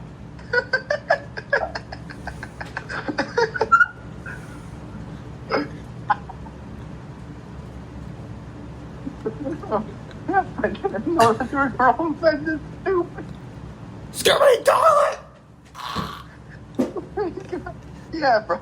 Yeah, GG's, dog. I'm just a boy. Yeah. Yo, Will, I wish that all my competition should be like you, bro.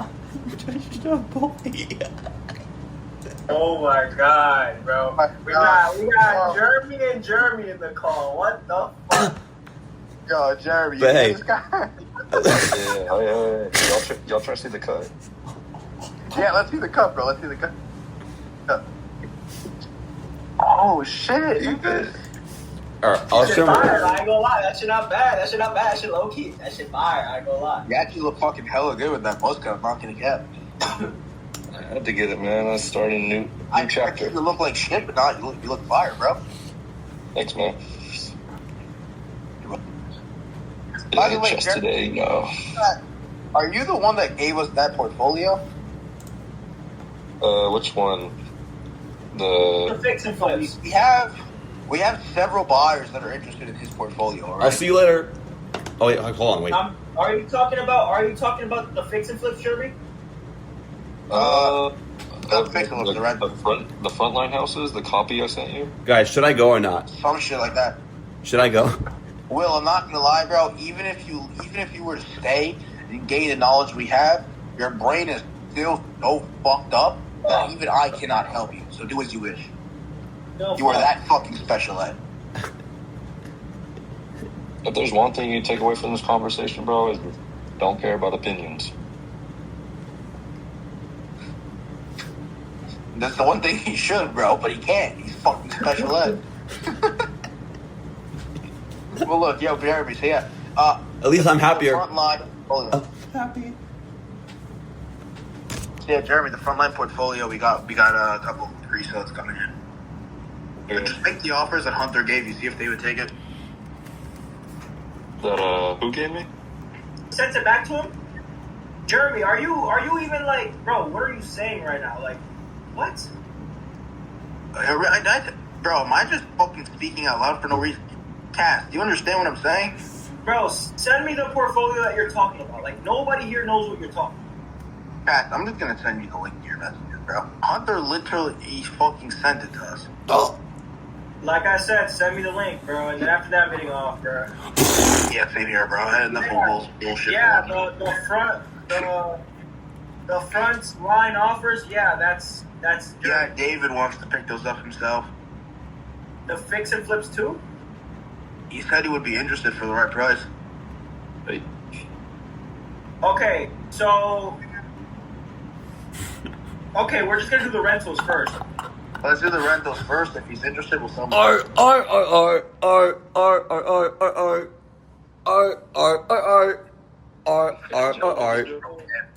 There's no way this nigga's a grown ass man, bro. There's no way. Dude, this guy's Will, I'm not gonna lie, bro. This does have to. I hope that this was rage bait. Better turn my Jeremy, I see that Corvette you sent me, bro. Yeah, you gotta get it, bro. That car is Yeah.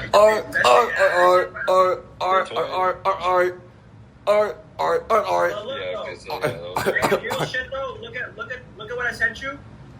Yeah. Do not send. Oh